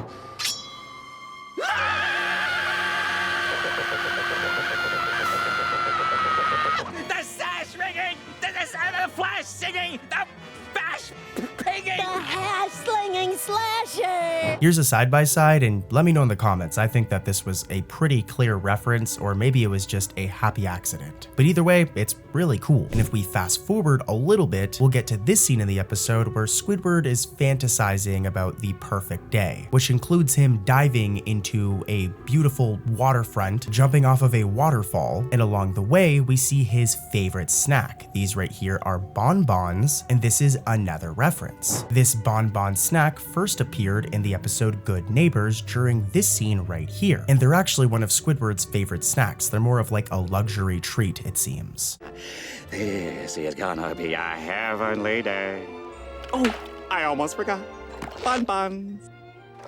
Hello there, heaven's little wonder. So yeah, it's cool to see them in Squidward's daydream. He really likes bonbons. I wanna try a bonbon right now. But before I can do that, I gotta finish this video, so let's do some more Easter eggs from this episode. Well, before an Easter egg, here's a very weird fun fact I found out while researching this video, and that's that in the original storyboards for this episode, SpongeBob was going to paint a painting and give it to Squidward, and it was going to feature SpongeBob and Squidward standing behind a heart of love. Now, this was drawn by storyboard revisionist Dylan Houston King, and when he posted it on Instagram, he included a certain tag, that being SquidBob, which is actually a reference to the character shipping of SpongeBob and Squidward, which pretty much features SpongeBob and Squidward in a romantic relationship. So I'm just pointing out that one of these storyboard artists literally referenced this, not in the show, but on their personal Instagram. So I thought I'd point that out. It's kind of funny. But back to the Easter eggs, as throughout this episode, SpongeBob helps, quote unquote helps. He doesn't really do a good job, but he tries to help Squidward feel better. And by the end of the episode, when he returns to work, Squidward goes through a bit of a transformation, as look.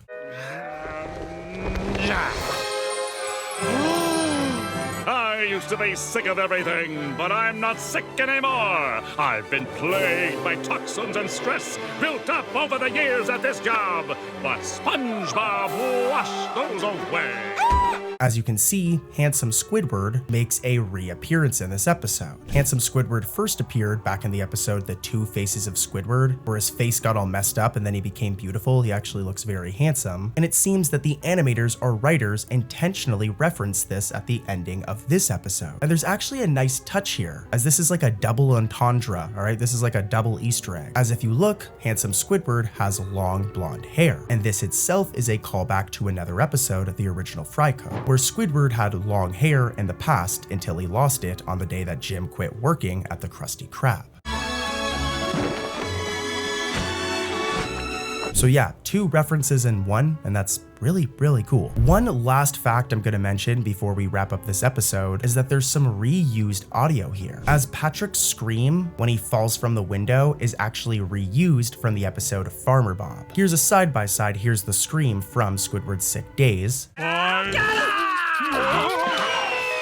to get rid of the other monkey on my back. And here's the scream from Farmer Bob. And as you can see, they reused the same scream. It's not a big deal, but yeah, let's keep it moving. More Easter eggs. Next up, we're gonna switch up the flow a little bit and we're gonna talk about a SpongeBob video game, as even SpongeBob video games are not immune to Easter eggs. The Yellow Avenger, a 2005 video game for the PSP and DS, is an interesting one where it sends SpongeBob on a superhero quest. While its plot stands apart from the TV episodes, the game's developers clearly did their homework on SpongeBob history, as all throughout the game's environments, they planted tons of references to classic episodes, effectively turning Bikini Bottom into a museum of SpongeBob moments. And this is what I love about the games. I'm probably going to start talking about more SpongeBob games in these videos, as there's tons of cool Easter eggs, like when SpongeBob visits Mrs. Puff's boating school in the game, he can find the famous Good Noodle board hanging on the classroom wall. We've talked about it in a few other Easter egg videos, just saying, but for those who don't know, this star chart board first appeared in the episode New Student Starfish from season 3. That's an old one. And it was used as a way for Mrs. Puff to track student behavior, with SpongeBob, of course, being the ultimate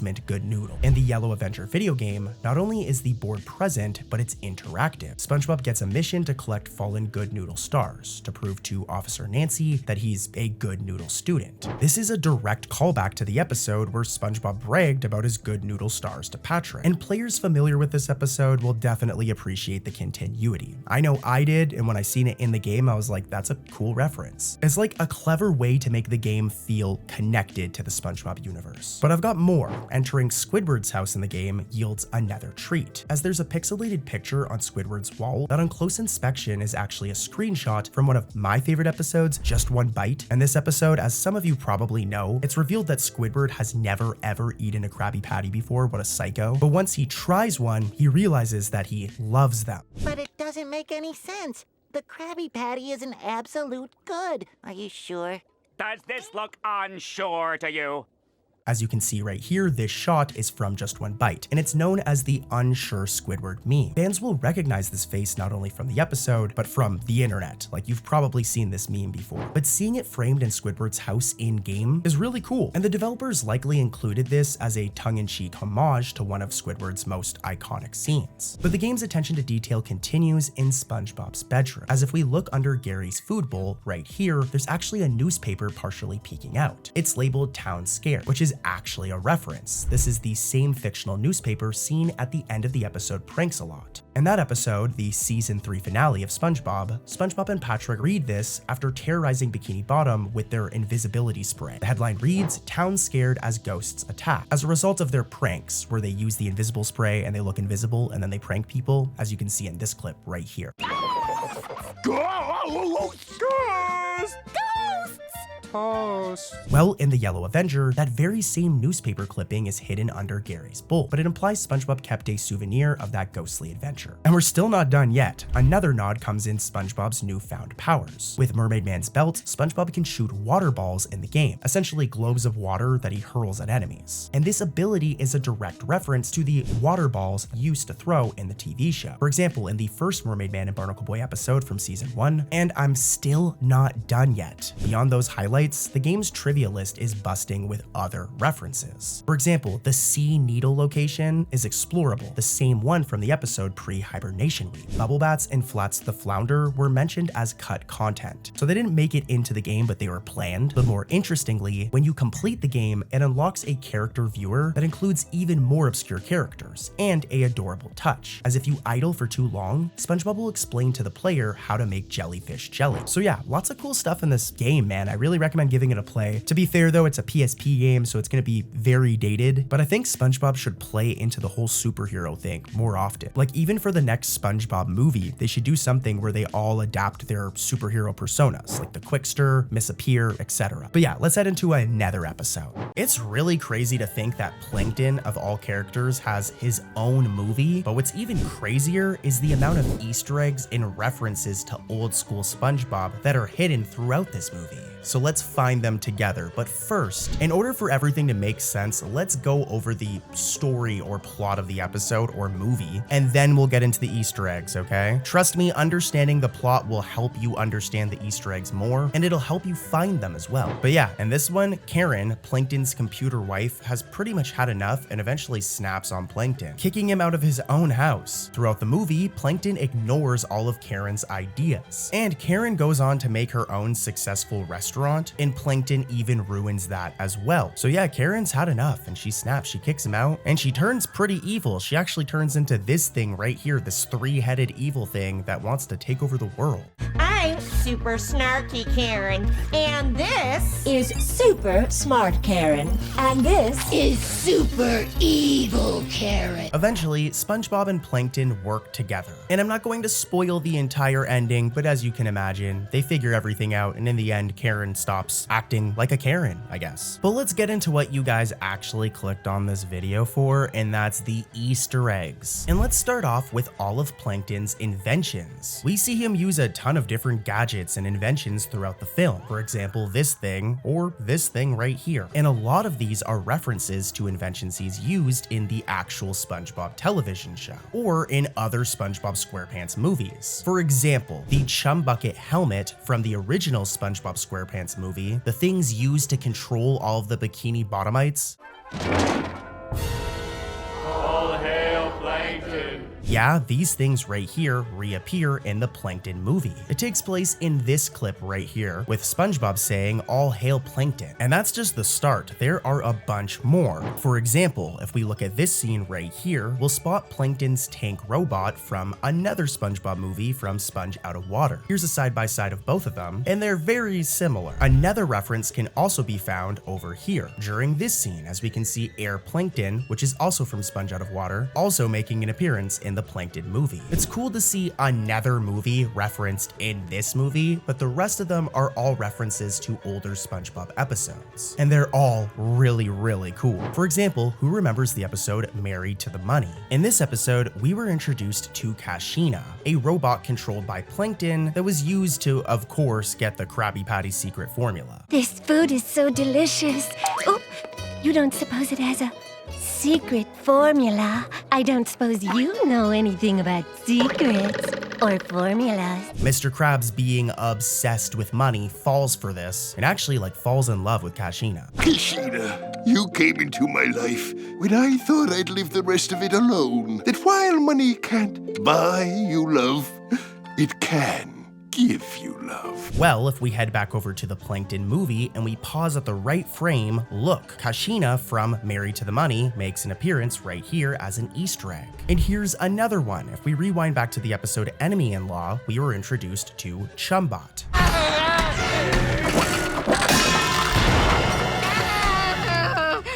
Am I really that pretty? And you guys guessed it, Chumbot also makes an appearance in the Plankton movie. Who would have thought that a character like Chumbot would be referenced as an Easter egg? You have to admit, you completely forgot about this character until now. Same thing with Kashina. And I'm not done yet. If we rewind back to the episode The Ghost of Plankton, we were introduced to not a character, but this machine right here, the Ghost Extracting Machine.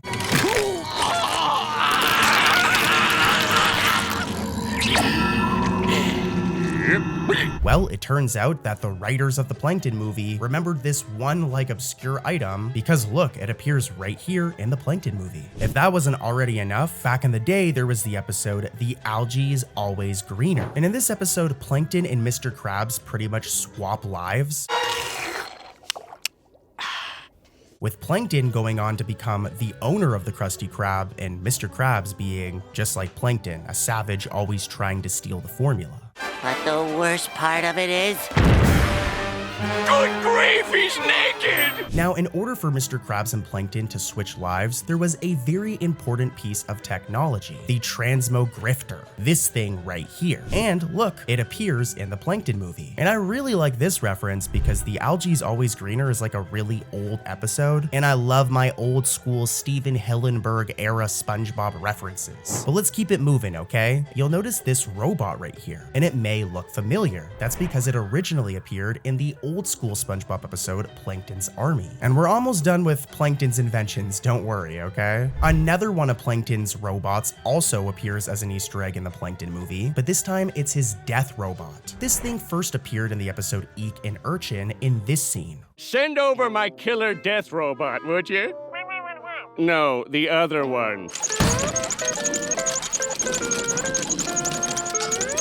yeah, it makes its reappearance in the Plankton movie right here. And here's a side-by-side. There's some subtle differences, but it's pretty much the same. And here's one more, okay? At one point in the movie, SpongeBob gets his pizza form, and this itself is actually a reference to the episode The Slumber Party. Pizza!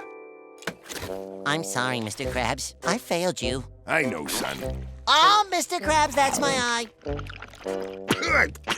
And it's ice cold, too. All right, that's gonna do it for Plankton's inventions, but we're not done with the Easter eggs yet. There's still more in the Plankton movie, so let's keep it rolling and talk about some more. Here's our next Easter egg, and you know, I guess this one's kind of debatable. Let me know in the comments if you guys personally think that this is an Easter egg. I definitely do, and I'll explain. In the Plankton movie, we get this scene where SpongeBob hypnotizes Plankton, and when I was watching it, it kind of reminded me of this scene from the episode Fear of a Krabby Patty, as it seems to reflect the way that Plankton hypnotized SpongeBob, with the same red couch appearing. I'm showing them side by side, and as you can see, it's the same red couch. They're both hypnotizing each other, so this could be a reference. I don't know for sure. Let me know what you guys think in the comments. When I count to 3, you will fall into a deep sleep. 1, 2, 3.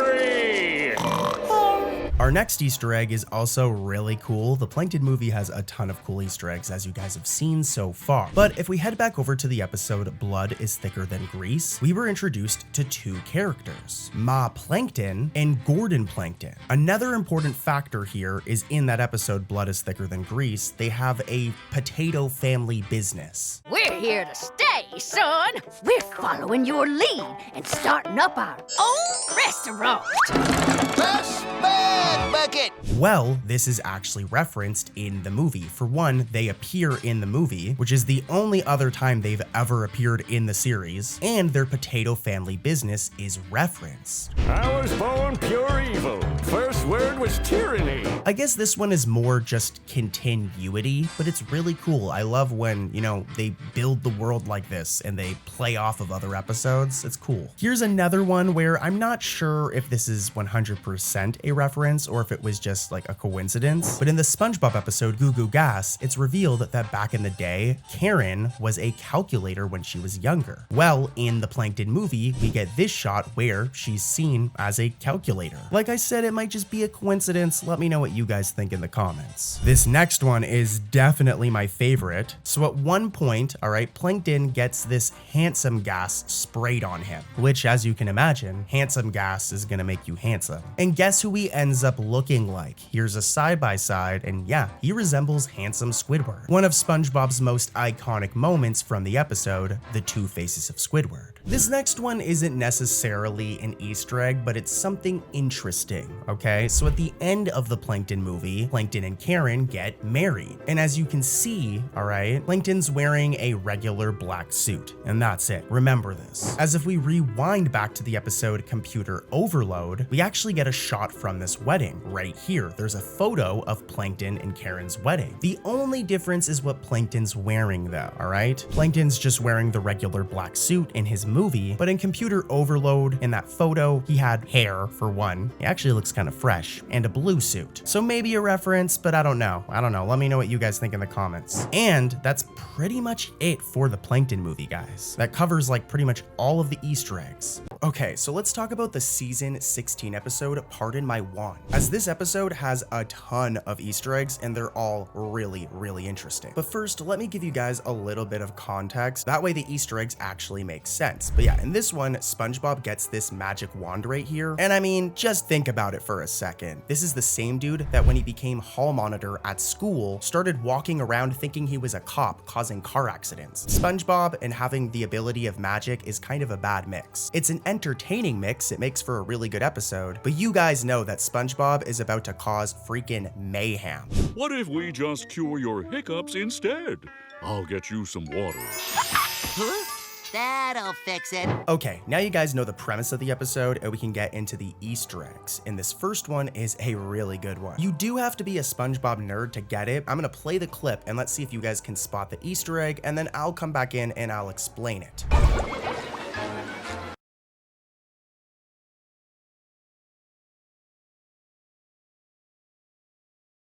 Okay, so who remembers the episode Hocus Pocus? This episode is like nearly 20 years old. It came out in 2007 in season 4. And in this episode, we were introduced to this place, the 1942 Wizard Street. And we were also introduced to Mr. Magic. But what if I told you that you could change all that with the magic of magic?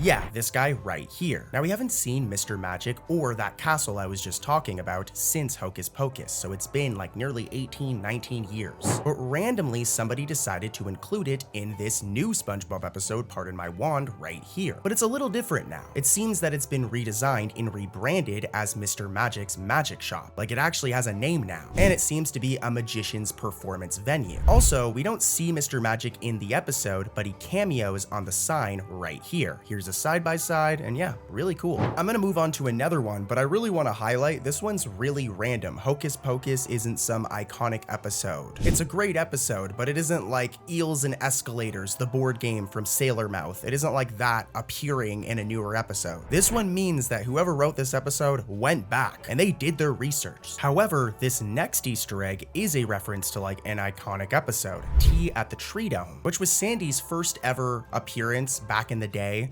So, what's your name? Sandy. So, what do y'all call yourself? I'm SpongeBob!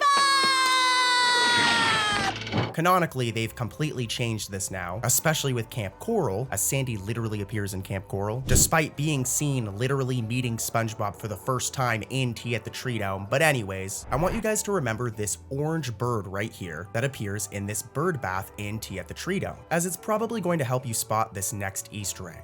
Roll the clip. We gotta handle this enchanted doohickey real delicate like.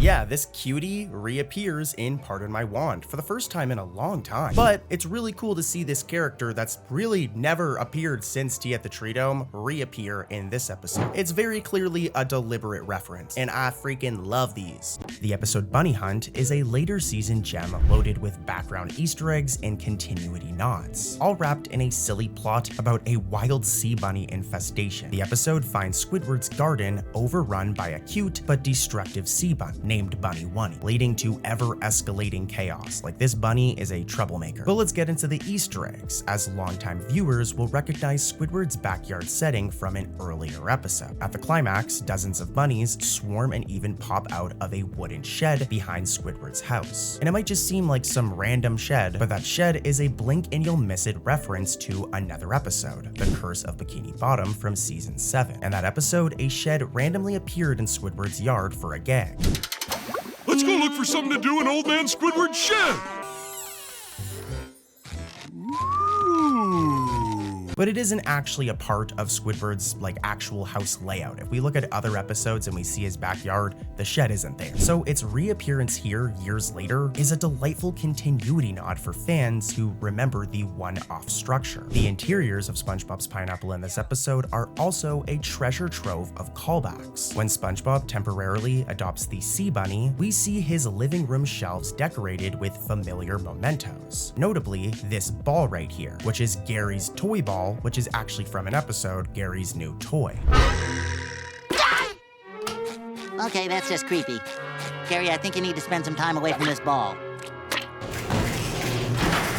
This isn't helping your case. It's right here on the shelf, making for a cool reference. Here's a side-by-side. And nearby is SpongeBob's ukulele from the classic Fun Song and the episode of the same name. SpongeBob even has a framed photo of a baby Gary the Snail. However, this little touch actually created a little bit of a continuity puzzle. I mean, how would SpongeBob have a baby picture of Gary if, according to the new canon, he met Gary as a kid at Camp Coral? We've talked about this before, but let me clarify, as Nickelodeon has ultimately confirmed that Camp Coral exists in an alternate timeline from the main series. In other words, the main SpongeBob from the core SpongeBob universe likely raised Gary from a young age, hence the baby photo here, whereas Camp Coral is a separate take on their origin. It's interesting stuff, but just wanted to clarify it. But let's keep it moving because there's a lot of references in this episode. Even if we pop over to Squidward's house, as hanging on his wall is a painting that spoofs another famous painting called The Scream, created by by Edvard Munch. I hope I said it correctly. I'm sorry, Edvard Munch, if I said your name wrong. Just this time, as you guys can see, it has a more Squidward touch to it. Here's a side-by-side. Even more surprising, though, is the cameo of an extremely obscure character. This human supervillain with a clam on his head appeared once in the very first Mermaid Man and Barnacle Boy episode, back in 1999. Oh no! A raging whirlpool! But after an 18-year absence, he actually shows up again in this episode, on a comic book cover that SpongeBob shields from Bunny Wunny's destruction. It's a blink and you'll miss it detail, but a really cool one that's also pretty rewarding to fans that know their SpongeBob lore. I mean, clearly some of the SpongeBob staff are just as obsessed with SpongeBob lore as I am, as Clamhead Candy Cat's inclusion, however brief, acknowledges the depth of the Mermaid Man universe, and is a treat for any of the nerds out there that remember all of the different villains from SpongeBob. But Bunny Hunt doesn't just reference SpongeBob's past. It throws in a bit of real-world culture too. Squidward, ever the sophisticated squid, drops a couple of French phrases during this episode, and if you were ever wondering what he said, I got you covered. At one point, he exclaims, "Sacre bleu," when speaking to a wooden dummy, a mild, old-fashioned French curse equivalent to the word damn it. Later, during a melodramatic funeral for his garden, Squidward sighs, "C'est la vie," meaning that's life in French. Some more fun facts for you guys right there, and I guess it's canon that Squidward can speak French, which is kind of fitting to his character. It's also kind of a smart way to sneak in a swear. Damn it is kind of like an edgy word, and you don't see a lot of characters from kid shows saying it, so it being in French was a way for Nickelodeon to sneak it in. At least that's my theory, a game theory. And let's head over to another episode. This next one's pretty neat. Now, I don't use the word neat often, but this one's more of like a fun fact. It's still an Easter egg, but you guys will really like this one. In the episode Buried in Time, we get a real life city imagined by Patrick, all right? Take a look at the clip. What do you think Bikini Bottom will be like in the future? Wow!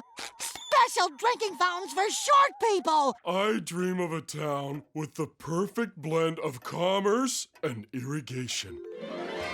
Not to mention the breathtaking views. Now, fun fact, it turns out this is a real place. It appears to be Burbank, California, the home and land of Nickelodeon Animation Studios. So, like I said, fun little fact, let's keep it moving and get back to the real Easter eggs. In Chatterbox Gary, SpongeBob acquires a pet translation collar that finally lets his beloved snail Gary speak his mind. Imagine getting one of these for your dog or for your cat or for your hamster. It'd be pretty cool. Hello there, Papa Bob. Now, we're gonna get into the Easter eggs. I know that's what you clicked on this video for, but I gotta give you guys the context. That way they make sense. SpongeBob excitedly shows off Gary's new voice to his friends, but when they visit Squidward's house, the real fun begins. Gary surprises Squidward by complimenting his interior decor, revealing that he's actually a really classy snail, you know? He's got a sophisticated sense of design, as Squidward puts it. Come, Papa Bob. Let's get out of here before this bad taste rubs off on us. Oh, gee, do you have to? Don't be sad, Squidward. We'll be back soon. From here, this is where we get to our first couple of Easter eggs, and they're really, really cool, as this leads to a gallery of in-jokes adorning Squidward's walls. And eagle-eyed fans can definitely spot some of these portraits here and the references that they're referring to. For example, this one right here of handsome Squidward, referencing Squidward's briefly beautified form from the episode The Two Faces of Squidward. Squidward, you're even more handsome now! If we keep it moving, in another framed piece, Squidward is shown grappling with a sea bear. And this one is a very specific reference. Like, I really like this one. This one's really cool. It kind of brought back some nostalgia for me, as if we rewind to the episode, the camping episode, where SpongeBob, Patrick, and Squidward all go camping. There's this scene where Squidward refuses to heed SpongeBob and Patrick's anti-sea bear precautions. And yeah, this happens. No, like that. Here's a side-by-side, and yeah, this is a really cool callback. If we head back to Squidward's gallery, there's even this painting of a very specific sculpture. It's right here, I'm circling it, and it's a reference to Squidward's sculpture from the episode Are You Happy Now? Again, here's a side-by-side, and yeah, this one's also really cool. And there's more, so let's keep it going. For example, this image right here references the episode Not Normal, specifically this scene, or how about this one? This one references the episode Gone. Here's a side-by-side with the episode Gone and the picture or the portrait, and as you can see, this is a reference, really cool. There's like 3 or 4 more, but I'll let you guys talk about them in the comments. What other portraits here are references to older SpongeBob episodes? To be honest, you shouldn't even be answering this because you should be sleeping, but if you aren't sleeping, it's okay, you can answer this one, but then go like right back to sleep. Alright. Anyways though, the Easter eggs continue when Gary snoops in Squidward's closet. And guys, this is a big one, especially if you're an old school SpongeBob fan like me. I've been watching this show since I was a little kid, even during the Steven Hillenburg era, and this Easter egg really hit me in the heart. Who remembers the episode Band Geeks? In this one, Squidward's arch rival Squilliam shows up, and things get very competitive between Squidward and Squilliam, with it basically leading to Squidward having to form a band and perform at the Bubble Bowl. Well, take a look at this scene where Gary snoops through Squidward's closet. Oh, tacky. Hold on now. You may have missed it, but look. Hanging inside is Squidward's marching band uniform from that episode, Band Geeks, complete with everything. Like here's a side-by-side, and this is a very clear reference. It's a blink and you'll miss it tribute to Squidward's triumphant Bubble Bowl performance, and it's pretty awesome. Altogether, Chatterbox Gary cleverly weaves these references into the scene, implying that Squidward has kept memories of his many adventures, from the good to the bad, and even the handsome. But let's keep it moving and head over to another episode. Next up, we have the episode Day of the Living Dad Jokes, and this is a The Patrick Star Show episode, but the Easter egg here is really important as it somewhat impacts SpongeBob lore. Just saying that, like SpongeBob lore sounds crazy, but it is a thing. But as you guys know, about a year ago, the Sandy Cheeks movie released on Netflix, a 3D animated film that was all about Sandy Cheeks, obviously, but it also introduced a ton of new characters from her family. Now, I've mentioned this in a previous video, but something that the SpongeBob creators have been doing lately is they've been bringing the SpongeBob universe together. So for example, characters introduced in their spin-off projects, so characters introduced in like the Patrick Star Show or the Sandy Cheeks movie or the Plankton movie, etc., they've been appearing in regular SpongeBob. And that's what we're going to be talking about here, as this episode marks the first time that we've ever gotten to see her relative, Paw Cheeks, this guy right here, who before this we've only ever seen him 3D animated, but in this episode it's the first time we get to see the character in traditional SpongeBob animation. So yeah, a quick one, but it's really cool, and roll the clip. Hey, Sandy, what does a bee use to comb his hair? Honeycomb! Next up, we have Dr. Smart Science. We now return to one of my favorite scientific topics, astronomy. Okay, so back before your mom and sister started obsessing over astrology, Squidward over here was a big fan of astrology, like my boy was a crystal girly, as back in 2000 and 2001, there was this series of shorts called Astrology with Squidward that would air on Nickelodeon during the commercial breaks in between shows. Okay, so the history lesson is done now. Now we can break down the Easter egg, as despite not being referenced or talked about for years, Astrology with Squidward was actually referenced in this episode, Dr. Smart Science. As look, Patrick has a wheel with various SpongeBob characters representing the astrology signs. And to really show that this one is 100% a reference, some of the signs, for example Leo, I'm doing a side-by-side, are even the same. But let's get back to something that a lot of you guys will actually catch, alright? Because like I said, this one was kind of a deep cut. Here's Easter egg number 2. How does that work?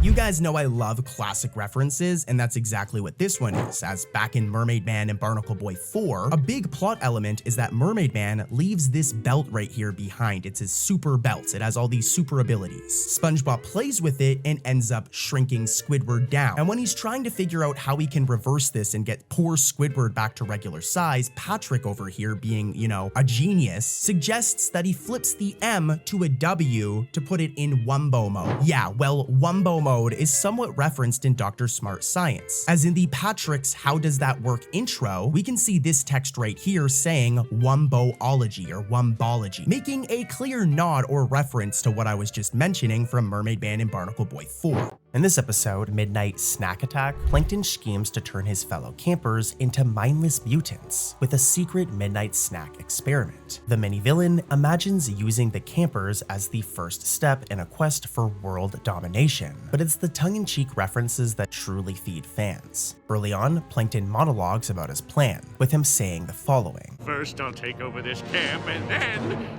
go to college, get my bachelor's degree in world domination science, and then take over the world! This is a hilarious over-the-top line that riffs on classic cartoon villains, but also winks at Plankton's own academic pretensions. Karen dryly suggests he might need a certain secret formula to succeed, prompting Plankton to scoff, "Secret formula? Don't be ridiculous." There must be some simple way to world domination. Maybe an equation, a theory. A secret formula? Secret formula? Don't be ridiculous. I think the reference here is pretty clear. As you guys know, in regular SpongeBob, like the original SpongeBob SquarePants show, Plankton's #1 goal is to get the Krabby Patty secret formula. And this is a clear reference to that. What's really funny here is Plankton doesn't even know it yet. He doesn't know that that's his life goal. I'm sure if future Plankton could hear younger Plankton saying this, he'd give him a good schmack in the head. And there's actually more when it comes to this episode. Another interesting Easter egg that, to be honest with you, at first I was like, is this actually an Easter egg? But it is if you really think about it. So if we go to the movie, we can see that Plankton has this filing cabinet right here, which is kind of why I wasn't going to include this one, like it's just a random file cabinet, but there is some good continuity here because if you look in Midnight Snack Attack, when we look at Plankton's laboratory in this episode, look, the same filing cabinet appears right here. And yeah, it's the same thing. So I guess this is a reference. I don't know if it was actually intentional, but it's a reference. Normally I find a lot of these Easter eggs myself. This one's from the wiki, so if you don't agree with it, blame the wiki. But also, I love the SpongeBob wiki. Shout out to the moderators. This next episode, Squirrel Jelly, has 2 Easter eggs in it. For the first one though, we have to rewind back to the episode Jellyfish Hunter. Now we haven't seen this character who's known as Friend for a very long time, but near the ending of Squirrel Jelly, look, he makes his first appearance in a very long time. Now the other Easter egg is related to a song, as if you listen closely in the scene I'm about to play, the song I Hate People, which is from another SpongeBob episode, SpongeBob's Place, can be heard in the background. I can have the best of times all alone because I hate people!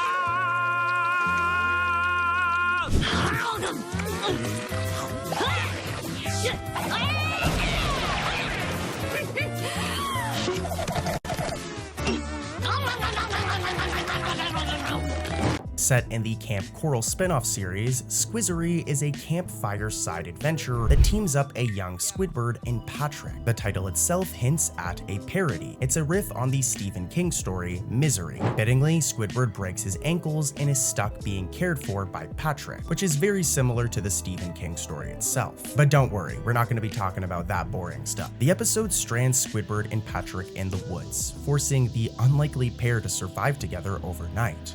Your legs look funny. Are you okay? Of course I'm not okay. Look at me. My ankles are more twisted than a pretzel.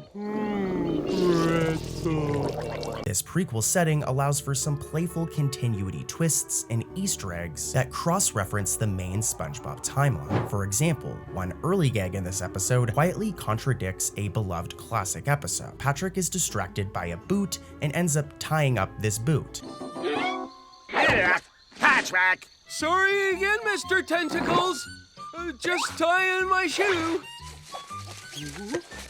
Ready! Now, this is kind of a problem, guys, as if we rewind back to the iconic SpongeBob episode, Your Shoes Untied, there's something from that episode that the writer of Squizzery clearly missed. In that season 2 episode, neither SpongeBob nor Patrick knew how to tie their shoes at all. It's like the main plot point. I know that it is technically an alternate universe, as I established earlier, but it's still technically a prequel, so it's just very weird that Patrick in the prequel knows how to tie his shoes, but then doesn't know how to tie his shoes in the regular SpongeBob SpongeBob show. This was likely just a fun oversight, but for me personally, I can't imagine Patrick forgetting how to tie his shoes by adulthood. But anyways, let's get to the Easter eggs and references. Those are more interesting, as there are also hints of Patrick's future living situation. While stranded and needing a place to stay, Patrick cobbles together a shelter made out of wooden planks that's shaped exactly like his iconic rock home. Check it out! I built us a rock! You built a rock Uh-huh. out of logs, Yep, right next to an actual rock. correct. This is a really cool bit of continuity and a cool reference to the original SpongeBob show. But keeping it moving, meanwhile, Squidward's misery in the woods gives rise to a brilliant pop culture reference. As Patrick cheerfully prevents Squidward from escaping, for Squidward's own good of course, according to Patrick, Patrick responds to Squidward's orders with a deadpan line that may be familiar to some nerds out there. Just leave me alone! I'm afraid I can't do that, Mr. Tentacles. Until you're all better, I'm going to do everything for you. See? This is actually a direct parody of Hal 9000's famous line where he says the following. Open the pod bay doors, Hal. I'm sorry, Dave. I'm afraid I can't do that.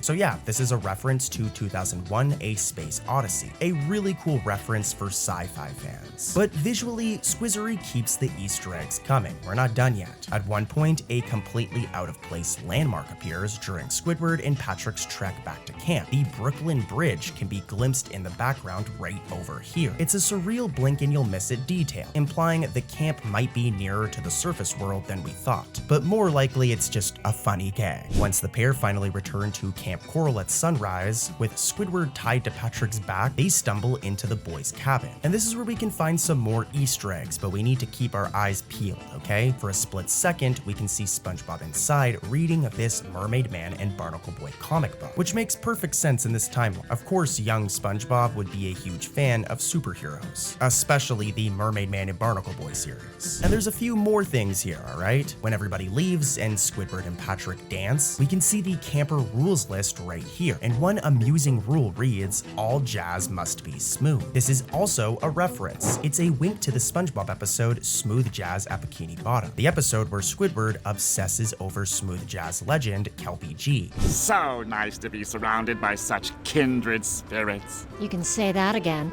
It's a rare treat to mingle with true diehard smooth jazzes. You said it, lady! I've been a diehard since 10 this morning! Clearly, even as a kid, Squidward is already enforcing jazz standards in their shared space, with him demanding that any jazz in his dorm must be smooth. Very funny. The Patrick Star Show episode, Stair Wars, is a standout episode of the Patrick Star Show that begins innocently enough, then free falls into utter silliness. The premise, Patrick and Grandpat get into a stubborn standoff on the staircase of their house, each refusing to let the other pass. I'm sorry, Grandpat, but Dad always told me. Son, the best advice I could ever give you is never back down from a stare-off. I told you that! That's my advice! Now it starts out as a minor inconvenience, escalates into an epic, over-dramatic war, spanning the entire episode, complete with battle montages and war cries, all over a staircase. Well, admit this over-the-top staircase duel, Stair Wars is jam-packed with references both to SpongeBob's wider franchise and to pop culture in general. Early in the episode, as Patrick slides up the impossibly long banister to charge at Grandpat, a train suddenly whooshes through the scene.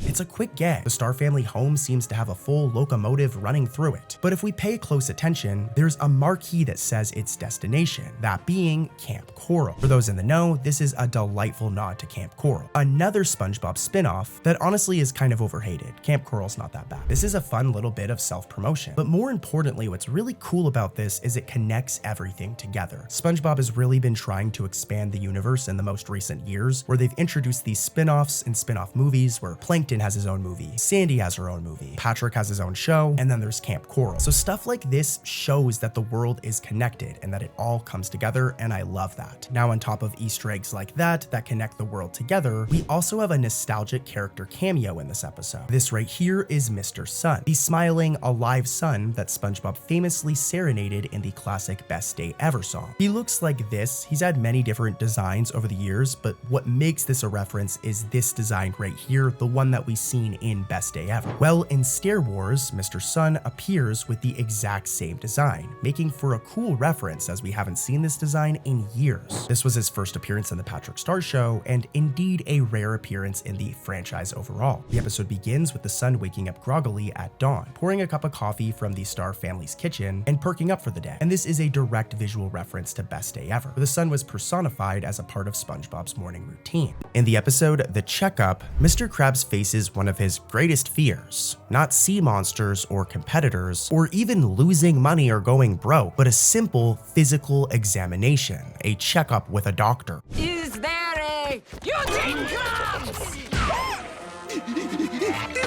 Now the setup for this episode has the Krusty Krab due for employee physicals, and Mr. Krabs refuses this checkup, and because of this, the Bikini Bottom Better Business Bureau, the BBBBB, will shut down his restaurant.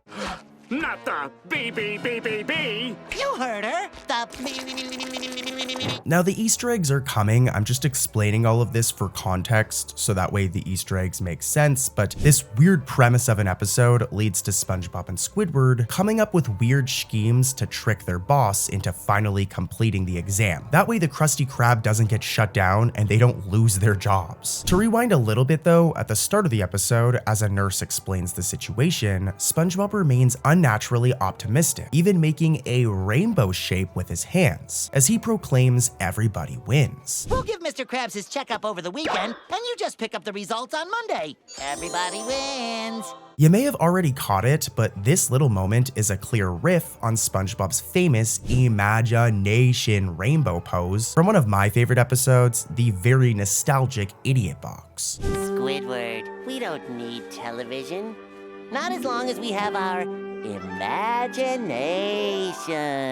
As you just saw in Idiot Box, SpongeBob used a handmade rainbow to teach Squidward about imagination. And here in the checkup, he reprises the gesture, while also making a really cool reference to an awesome episode. But let's keep it going. As the episode progresses, poor Mr. Krabs is so terrified of doctors that he literally starts chewing on his own claws to cope. And this comical image mirrors a scene from another iconic episode, Graveyard Shift. In Graveyard Shift, SpongeBob once responded to a spooky story, the tale of the hash-slinging slasher, by nervously nibbing on his arms until they were stumps. Finally, the hash-slinging slasher arrives in the ghost of the bus that ran him over. Then he exits the bus and crosses the street without looking both ways. Well, years later in the checkup, Mr. Krabs does something insanely similar. And here's the thing, I don't know for sure if this was an intentional reference or if it was an intentional Easter egg. But when we look at the two shots side by side, there's a lot of similarities here, and who knows, maybe this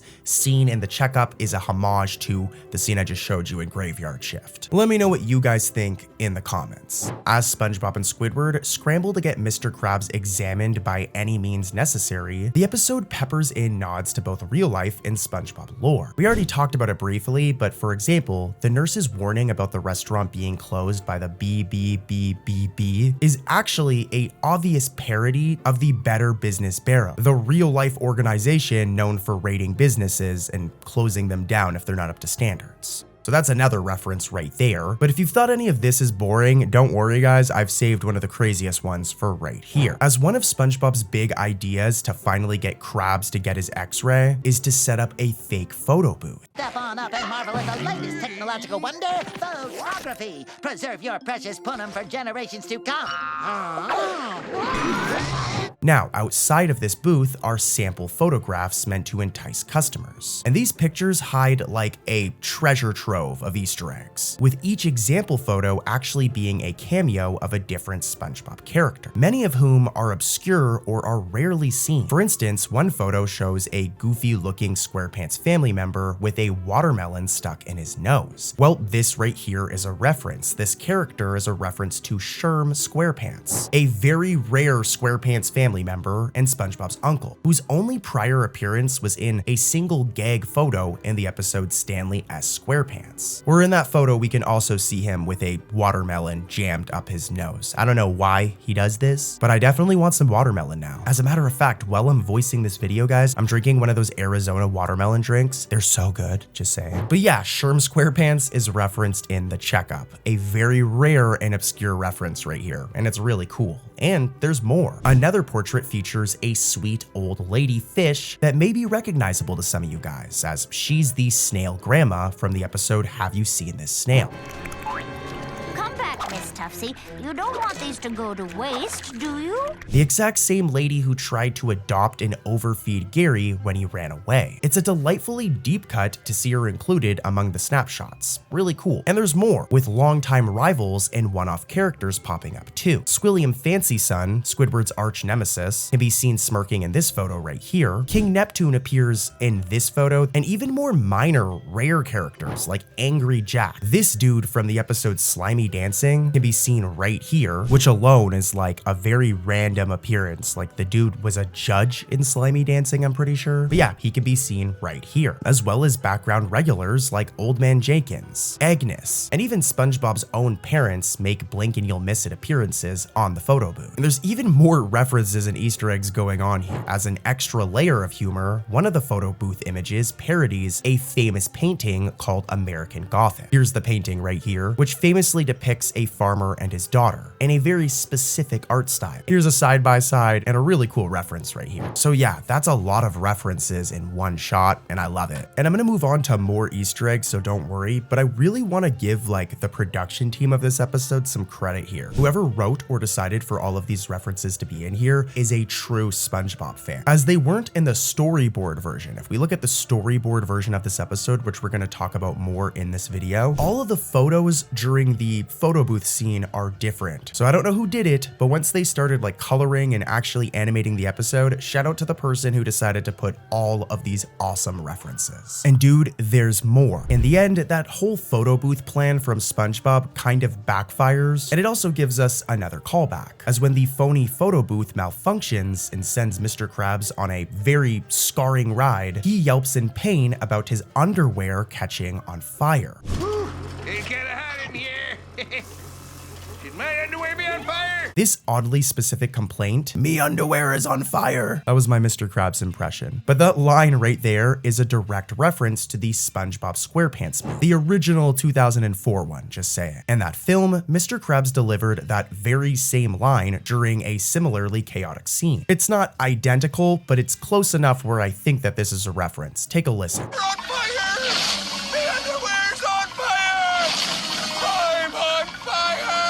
Did you hear it? Well, it's very similar to what Mr. Krabs says in the checkup. This is another one where I don't know for sure if this was intentional. Like, this might have just been a coincidence, guys. So let me know what you guys think in the comments. But let's keep it rolling with even more Easter eggs, as after surviving the rogue photo booth and nearly dying, Mr. Krabs is subjected to SpongeBob's next plan to get him to get his checkup. And that's a fake massage therapist setup. SpongeBob dons another disguise to give Mr. Krabs a relaxing massage, and he looks like this rocking his kelp mustache. But if we go back to the storyboard version of this scene, SpongeBob's disguise is completely different. Here's a side-by-side, and SpongeBob's disguise originally included a more realistic looking beard and just a different look overall. But in the final animation, they changed it to be a bushy green kelp mustache. So that's a fun fact for you right there, but this fun fact also is low-key kind of like an Easter egg, though it might not be an intentional one. The only other time SpongeBob is sported a kelp mustache was in the SpongeBob SquarePants movie, the same one we already talked about from 2004, where he and Patrick proudly wore seaweed mustaches as grown-ups. Seeing SpongeBob with a kelp mustache again, even in costume, evokes that memorable movie moment. And considering that we already have another reference in this episode that seems to be an Easter egg referencing the same movie, it's very possible that this was intentional. But you know what? Here's one that definitely was intentional. As after that fake massage parlor fails, SpongeBob moves on to another idea, with it being to get Mr. Krabs into shape by taking him to the beach for a workout, disguising himself as like a personal trainer this time.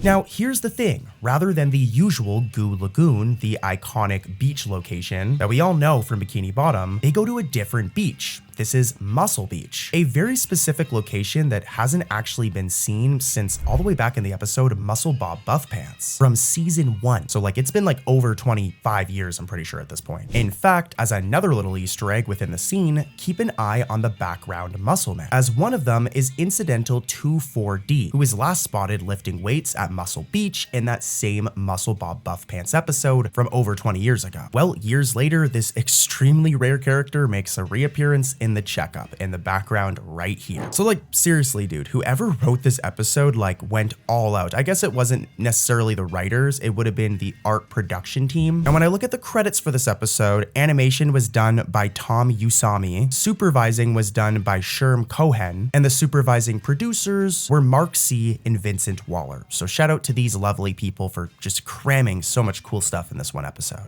When Patrick's mother, Bunny, leaves the Star family home for a week in the episode Clean in House, she leaves to claim an inheritance in Clopnod. And when she does this, chaos quickly erupts in her absence. Each member of the household is tasked with cleaning a different part of the now filthy house before their mom gets home. And it makes for a good plot, but I know what you guys are actually here for, and it's the Easter eggs, as there are a bunch of visual references and nods to SpongeBob's lore in this episode. Here's the first one, roll the clip.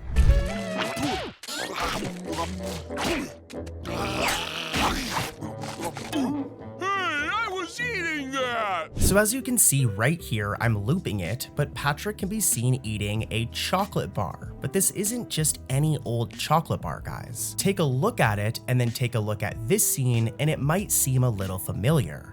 Did you say chocolate? Yes, sir. With or without nuts. Yeah, that's right, guys. The chocolate that Patrick's eating at the start of this episode is the same chocolate bar from Chocolate with Nuts. Here's a side-by-side. And dude, now I'm hungry. Deep fried crabs today. This chocolate bar. I'm gonna go get some food after this. But yeah, really cool reference, guys. And here's another one. Roll the clip.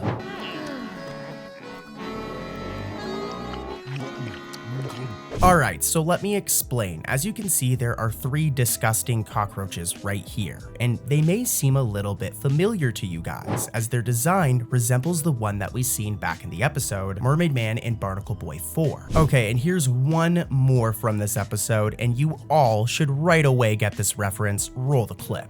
She says she's coming back home. Home? We gotta get the place clean before Bunny gets back. I ain't doing any cleaning. We'll start with your filthy mouth, Dad.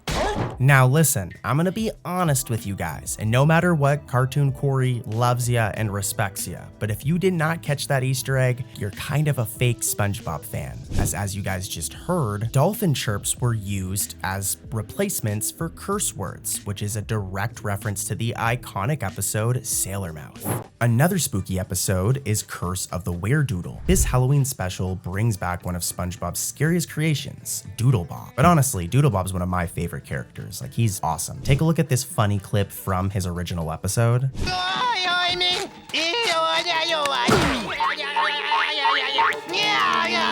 But yeah, in this episode, Curse of the Were-Doodle, SpongeBob is bitten by Doodlebob, the wicked pencil-drawn duplicate of SpongeBob from Season 2's Frankendoodle, and this transforms him into a were-doodle. This happens whenever the moonlight hits, and it's essentially a werewolf-like doodle version of himself. Take a look at this clip.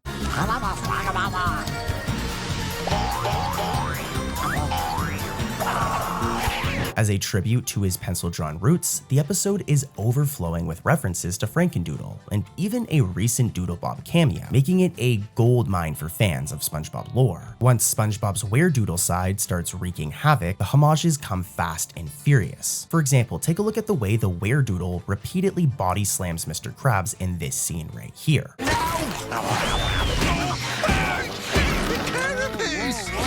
Dude, he's just like flinging the poor crab back and forth like a rag doll. But this is a direct visual callback to Doodlebob's infamous beatdown of Squidward in Frankendoodle. Doodleboy, stop! Did you guys catch that? As in that 2002 episode, Doodlebob pounced on Squidward and smashed him flat in the exact same manner. This has also happened before. If we go back to the episode Squiddy It Box, Doodlebob does the exact same thing. Take a look.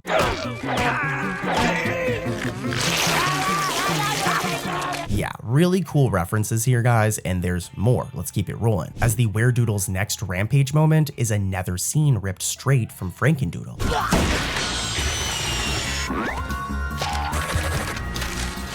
As you guys just seen, the Weredoodle took that long wooden beam and turned it into a pencil by chewing on it. And longtime fans will immediately recall Doodlebob's tactic in Frankendoodle, where he grabbed the magic pencil and did the exact same thing after it snapped, complete with the same frenzied sharpening sound effects. Seeing the Weredoodle do this with an entire wooden post is a hilarious escalation of the reference. And the episode doesn't stop there. During the climax of the episode, during the chase, the Weredoodle defeats Bubble Bass by drawing a quick hole on the ground, which results in this happening to Bubble Bass. Roll the clip.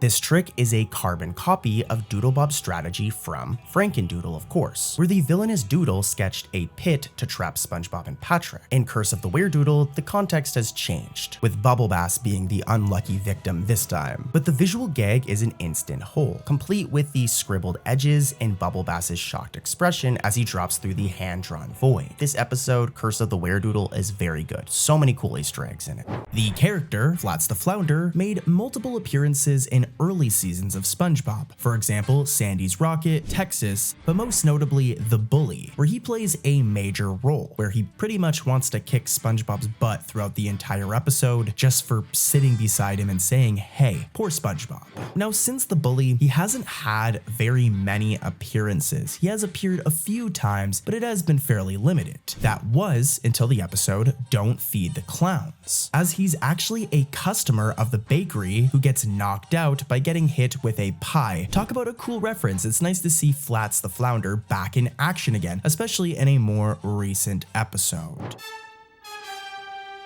SpongeBob! I can't believe you beat up a new student.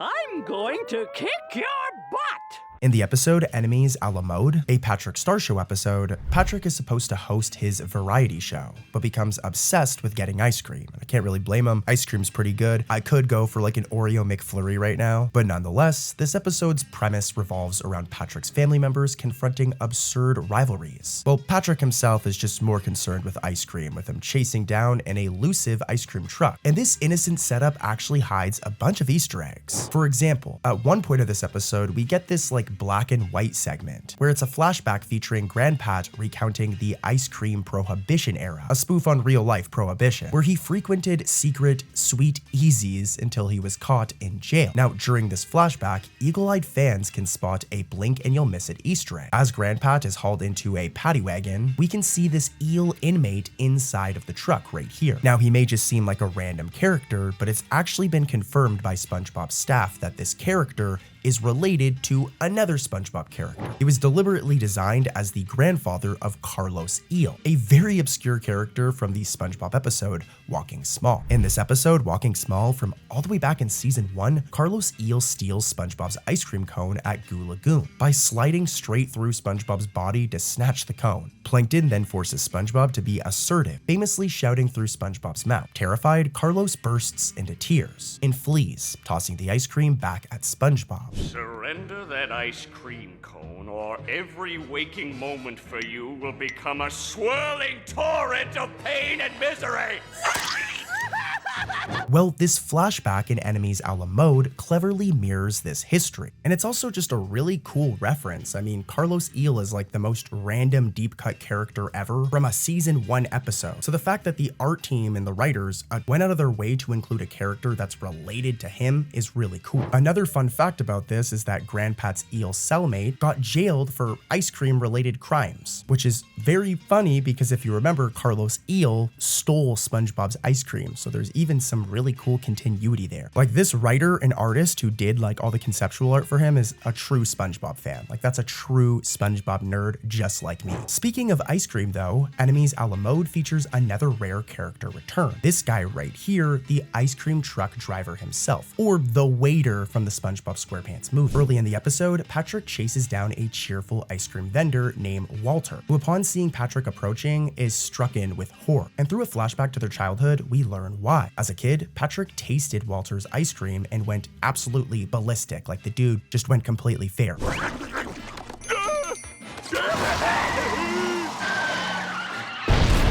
Now, longtime viewers will recognize Goofy Goobers as the ice cream parlor from the SpongeBob SquarePants movie. In fact, Walter appears to be the very same green ice cream man who has repeatedly suffered at the hands of Patrick and SpongeBob in the past, with them just covering him in ice cream. For example, this scene right here from the SpongeBob SquarePants movie from 2004.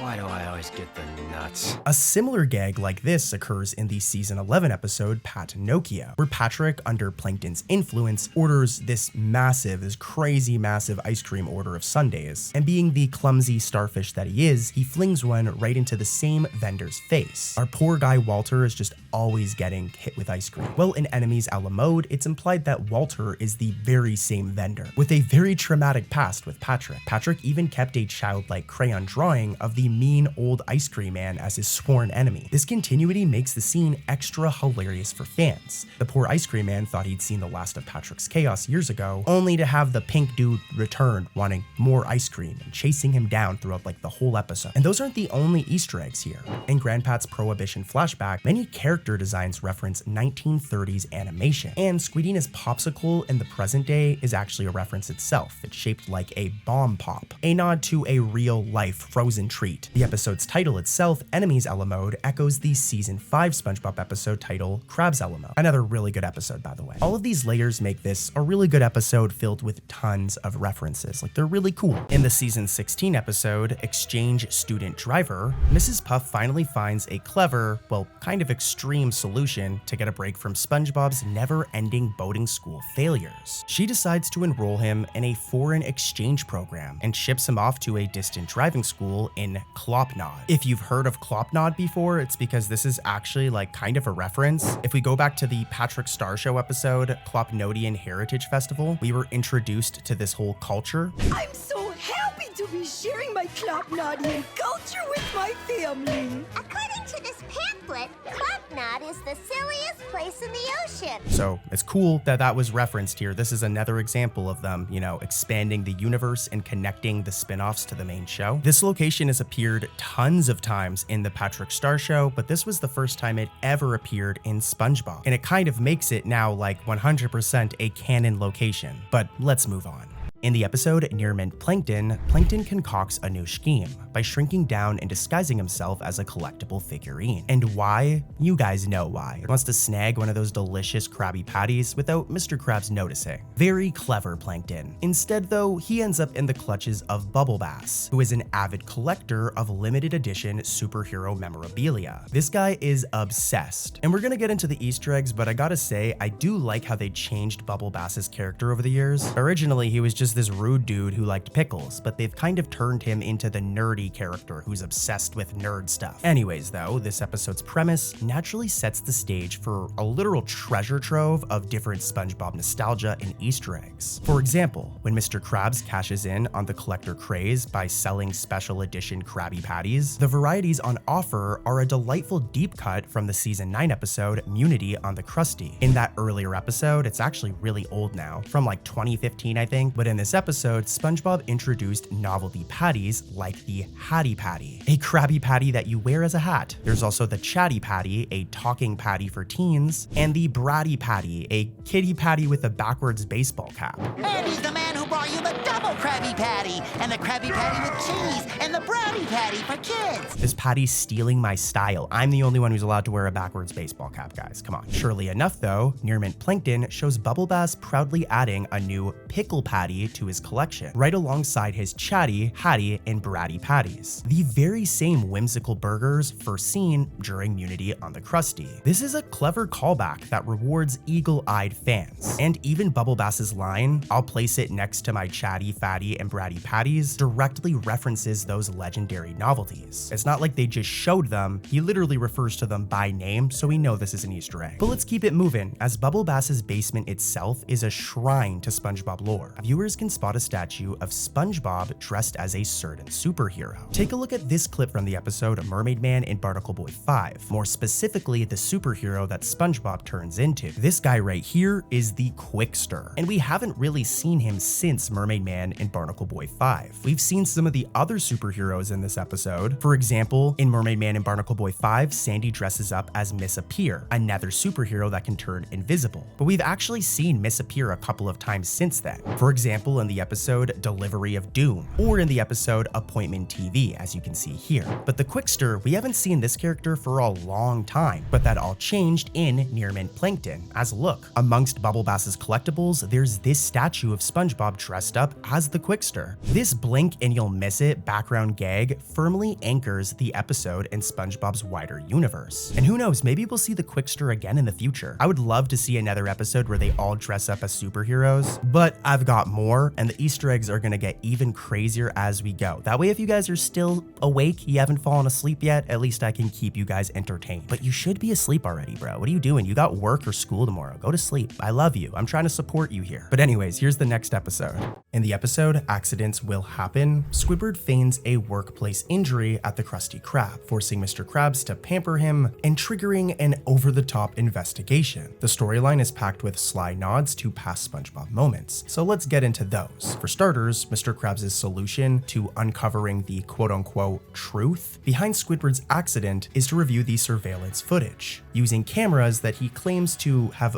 borrowed from the airport. What? I forgot! I borrowed that from the airport. Now I'm gonna get to the Easter egg, but just saying, stealing from the airport is like insane. Mr. Krabs is like wild for that. I'm surprised he isn't in jail. But anyways, this throwaway line is a direct reference to the classic episode Life of Crime. In that episode, SpongeBob and Patrick learned from a hypocritical Mr. Krabs that borrowing without permission is another word for petty theft. What about all the stuff you stole? What do you mean? Like that barrel. Oh, that's where I rent me pickles from. Are you renting the barrel too? No. Then you bought it. No. Then isn't that stealing? All that stuff is, borrowed. Here, Mr. Krabs hasn't changed a bit. He still acquires things like security cameras through borrowing, echoing that earlier gag and potentially making for a reference. I mean, at the very least, it's a clever bit of character consistency, but this also could have totally just been a coincidence. You know what I mean? Like one of the writers it just could have been an accident, who knows? This next Easter egg though was definitely intentional. It comes when Squidward demands that Mr. Krabs pops the barnacles on his back as part of his treatment. The sight is so gross that customers in the Krusty Krab recoil and abandon the restaurant. And as they flee, you can hear one customer disgustingly ask, "Is that the secret ingredient?" While another one mutters, "Hold the special sauce, man."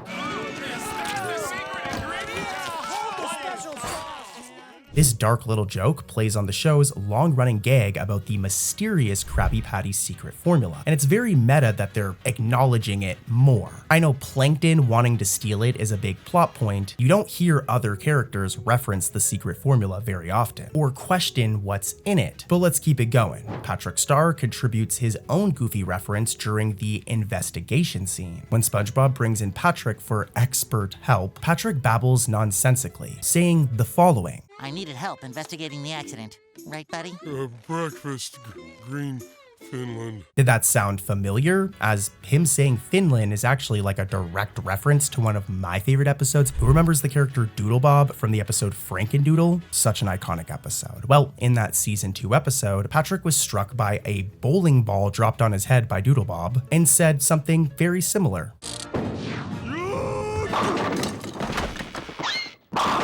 You okay, Patrick?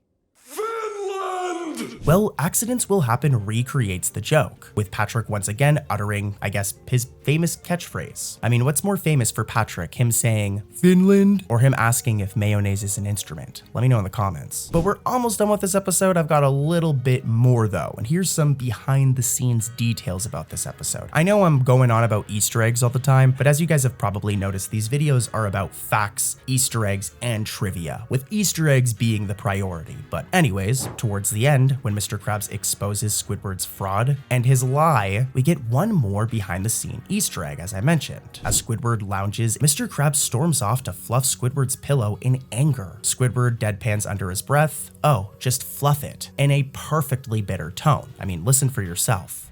Okay, if that's all, I'll just get back to me. Fluff it. What did you say?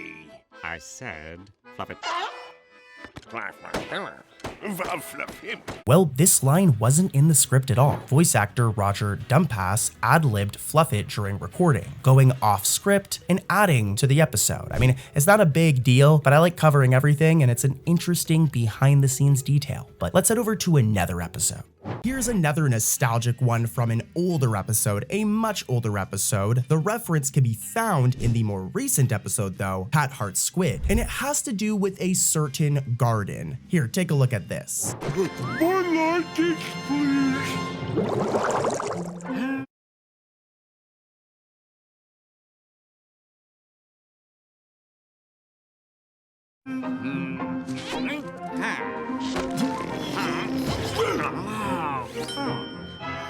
Did you catch it? Cause it's a special one. So back in the episode Truth or Square, as you guys seen, Squidward gets his garden, all right? And he loves this thing. And look, in Pat Hart's Squid, it reappears during this scene, which I love. I love that for my boy Squidward getting his garden back. The episode, 20,000 Patties Under the Sea, has an Easter egg in its title. For those who may not know, the title is a reference to a Julie Verne novel, 20,000 Leagues Under the Sea. That's not the only Easter egg present in this episode though. The con man from the episode Chocolate with Nuts is back again, and he cons SpongeBob and Patrick once more. Now after he cons SpongeBob and Patrick, he says, "Hey, thanks again guys." This means he remembers the characters from the last time he conned them. Another cool thing you may not have known about this episode is that Gene Simmons from the band Kiss plays the sea monster in the episode. Pretty cool. Something absolutely terrible happens in the season 4 episode, All That Glitters. SpongeBob breaks his favorite spatula, and as you can imagine, this really ruins SpongeBob's day.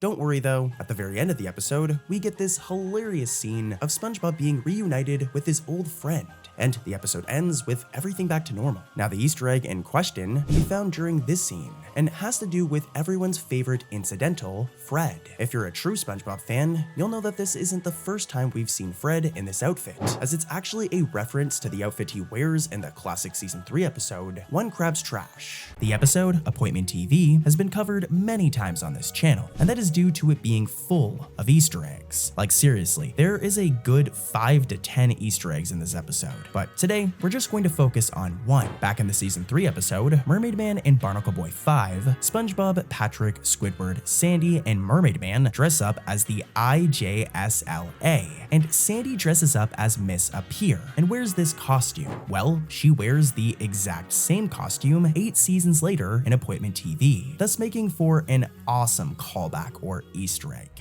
He may be half a mermaid, and he may be half a man, but to us he's more than a hero. He's our mermaid man. Back in the classic episode, Chocolate with Nuts, SpongeBob and Patrick struggle with their newly founded door-to-door chocolate bar business. That is, until they come across this Barnacle Chips billboard, which inspires them to be a little more business savvy. Well, it actually inspires them to start lying to people, but yeah, well, as crazy as it sounds, this billboard has popped up quite a few times over the years as an Easter egg, with its most recent appearance being in the episode Teacher's Pests. Don't get me wrong, this is totally a really cool Easter egg, but I do find it funny that it's just a simple billboard. Nonetheless, I love classic references like these, so I hope to see it again in the future. Eat barnacle chips. They're delicious. They are most certainly not delicious. Not the way I use them. One of my favorite classic or iconic SpongeBob episodes is Season 3's Krusty Krab training video, an episode that parodies fast food training videos from the 90s and does a very good job at doing so. Now, as a kid, I absolutely loved this episode, so I was really happy when it got referenced in the episode Appointment TV. In this episode, a rare episode of Mermaid Man and Barnacle Boy is going to air on TV, and SpongeBob wants to record it. So at one point of the episode, we see him set up his VHS to record, and he looks at his tape collection to tape over a tape and record the show. And it seems that one of these tapes is the Krusty Krab training video, thus making for a really heartwarming and cool Easter egg. Sounds like a lot of... Hoopla! Sounds like a lot of... Hoopla! Sounds like a... Hoopla! In the episode Mermaid Man vs. SpongeBob, the Krusty Krab introduces a new promotional item that collaborates with Mermaid Man and Barnacle Boy, known as the Krusty Kids Meal. This thing even comes with a Mermaid Man toy, so you know that the superhero duo's biggest fan, SpongeBob, got his hands on one. Well, we know for sure now after the episode Appointment TV, as in the episode's intro, SpongeBob has one of the Krusty Kids Meals on his shelf. Talk about a true collector. So I'll admit that this last one is a little bit iffy, but in the episode Just One Bite, we see SpongeBob throw on these spicy reading glasses as he pages through a dictionary. Now, I'm not entirely sure if this is a direct reference or not, but it seems that SpongeBob wears these exact same glasses in the episode Stanley S. SquarePants. I don't know for sure, but they're pretty much identical, like they are identical. Leave a comment though. Do you think they're the same glasses? And do you think that this is a direct Easter egg? Leave a comment. In the episode Bad Luck Bob, we're introduced to SpongeBob's lucky tie clip, this thing right here. And SpongeBob pretty much believes that this thing causes him to have good luck. In his mind, whenever he isn't wearing it, bad things happen to him. For example, at the start of the episode when he isn't wearing it, he slips out of bed, he gets crushed by his alarm, and even this happens.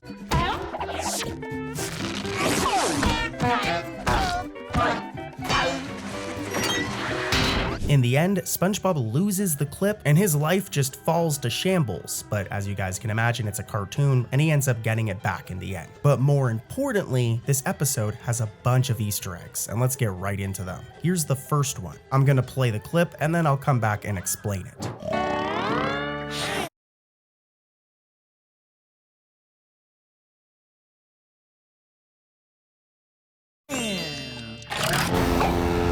You have to be a major nerd to catch this one. But if we go back to the old school episode Bubble Stand, a big plot point in that one is SpongeBob blowing bubbles, and he blows all sorts of bubbles.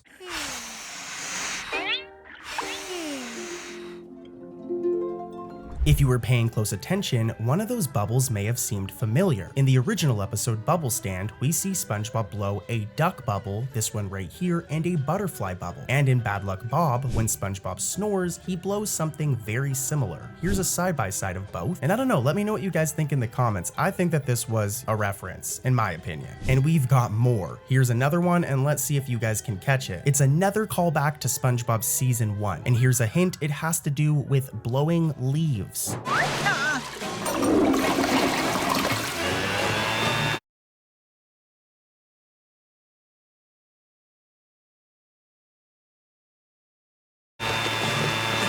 You may have caught it, but the reef blower, as previously seen in the classic episode Reef Blower from SpongeBob Season 1, returns for the first time in a while and is used again by SpongeBob. This was actually the reef blower's third appearance, and it also appeared in the SpongeBob Sponge Out of Water movie. But I'm going to be doing a video that's pretty much all about movie Easter eggs from SpongeBob, like specifically in the SpongeBob movies, so subscribe for that video in the future. But yeah, let's keep it moving. Here's another Easter egg. I'm going to play the clip and then I'll come back and explain it. Roll the footage.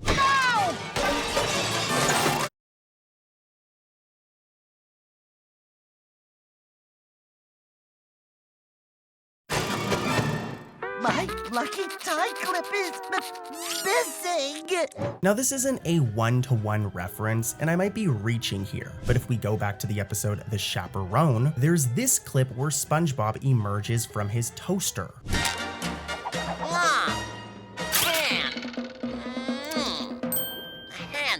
It seems that this is referenced in Bad Luck Bob, but SpongeBob looks kinda different. I don't know, let me know in the comments what you guys think. I think that this is a reference, but I don't know. But here's a fun fact about the episode. Take a look at this clip where SpongeBob gets his feet run over by a truck.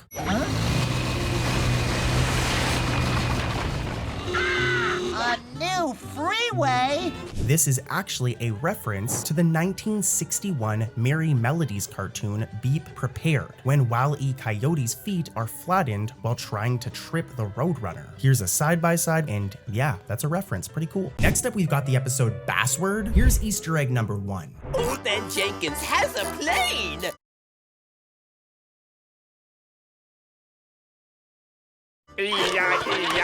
Oh yeah. This one is so cool. So if we go back to, I believe, season 3, we have the episode, The Sponge Who Could Fly. And in this episode, SpongeBob wants to fly like the jellyfish. And when his pants get like inflated, he actually like kind of flies. Now, there's a running gag in this episode about Old Man Jenkins and his plane, as you guys seen in the clips, all right? Well, this exact plane from The Sponge Who Could Fly reappears in Bassword.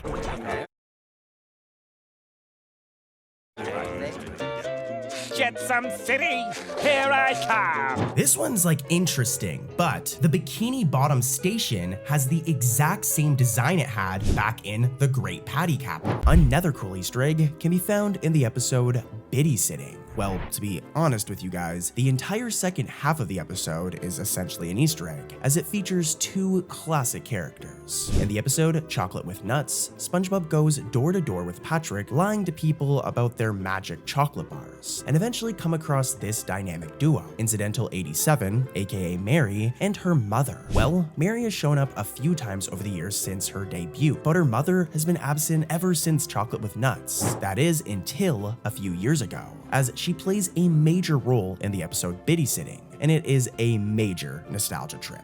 Our next set of Easter eggs, or well, Easter egg, there's only one, can be found in the episode Biscuit Ballyho. In this one, Sandy's Science Scouts, these characters right here, try to raise money for a trip to Mars by selling these biscuit boxes around town. Well, Mr. Krabs, being a greedy crab, decides to get in on the action himself, stealing Sandy's idea. Crusty Doodles. Blech.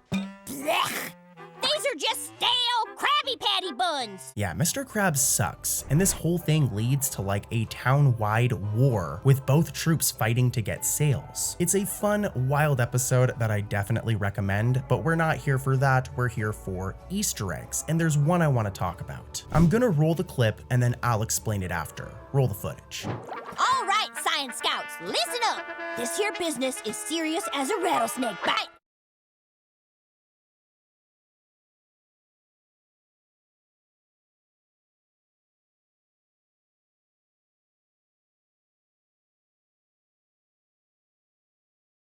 So let's make sure we don't mess it up.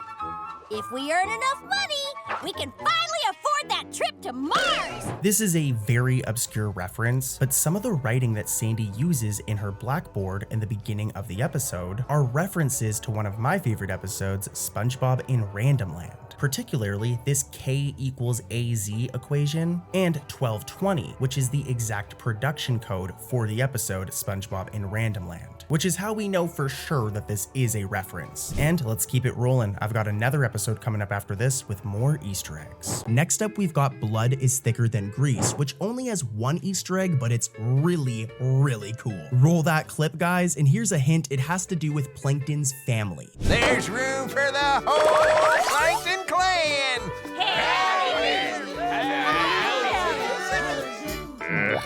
Hello. Like I said, I really, really like this one. So, back in Plankton's army, Plankton decides that he needs to team up with his family to take down Mr. Krabs. And before he actually meets them and eventually realizes that they're a bunch of rednecks, there's this scene where he imagines what they could look like. We get all sorts of different designs of Plankton's imaginary ancestors. And guess what? In Blood is Thicker Than Grease, during the scene we already showed you guys, look, several of Plankton's family members that he imagined appear in this scene. Plankton has an interesting imagination. But yeah, really, really cool Easter egg, guys, and let's keep it rolling to another episode. Next up, we've got the episode Chum Bucket List. And in this episode, there's the World of Friendship song. Now, throughout this song, there are a ton of Easter eggs. I'm gonna play a couple clips from the song, and then we'll start breaking down all of them. Try and see if you guys can spot any of the Easter eggs before I actually reveal them. Really cool. So during this shot right here of SpongeBob and Patrick's designs were actually storyboarded to channel the style of the first ever episode of SpongeBob. So they were actually drawn in a way where they look like season 1 versions of them. And we've got another one from this episode that happens after the song or after the montage. Roll the footage. Friendship.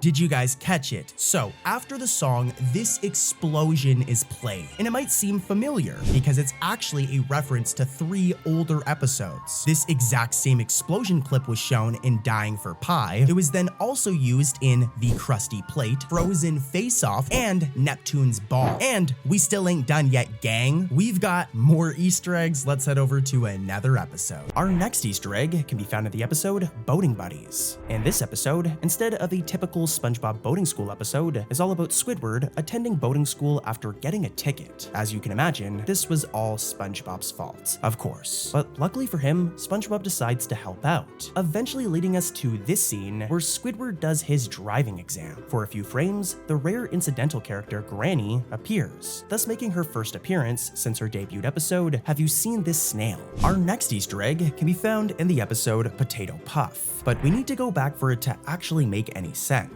Mrs. Puff, as always, is stressed out and defeated after yet another failed driving lesson with SpongeBob. So she decides to just give him a license anyways so that she doesn't have to deal with him anymore.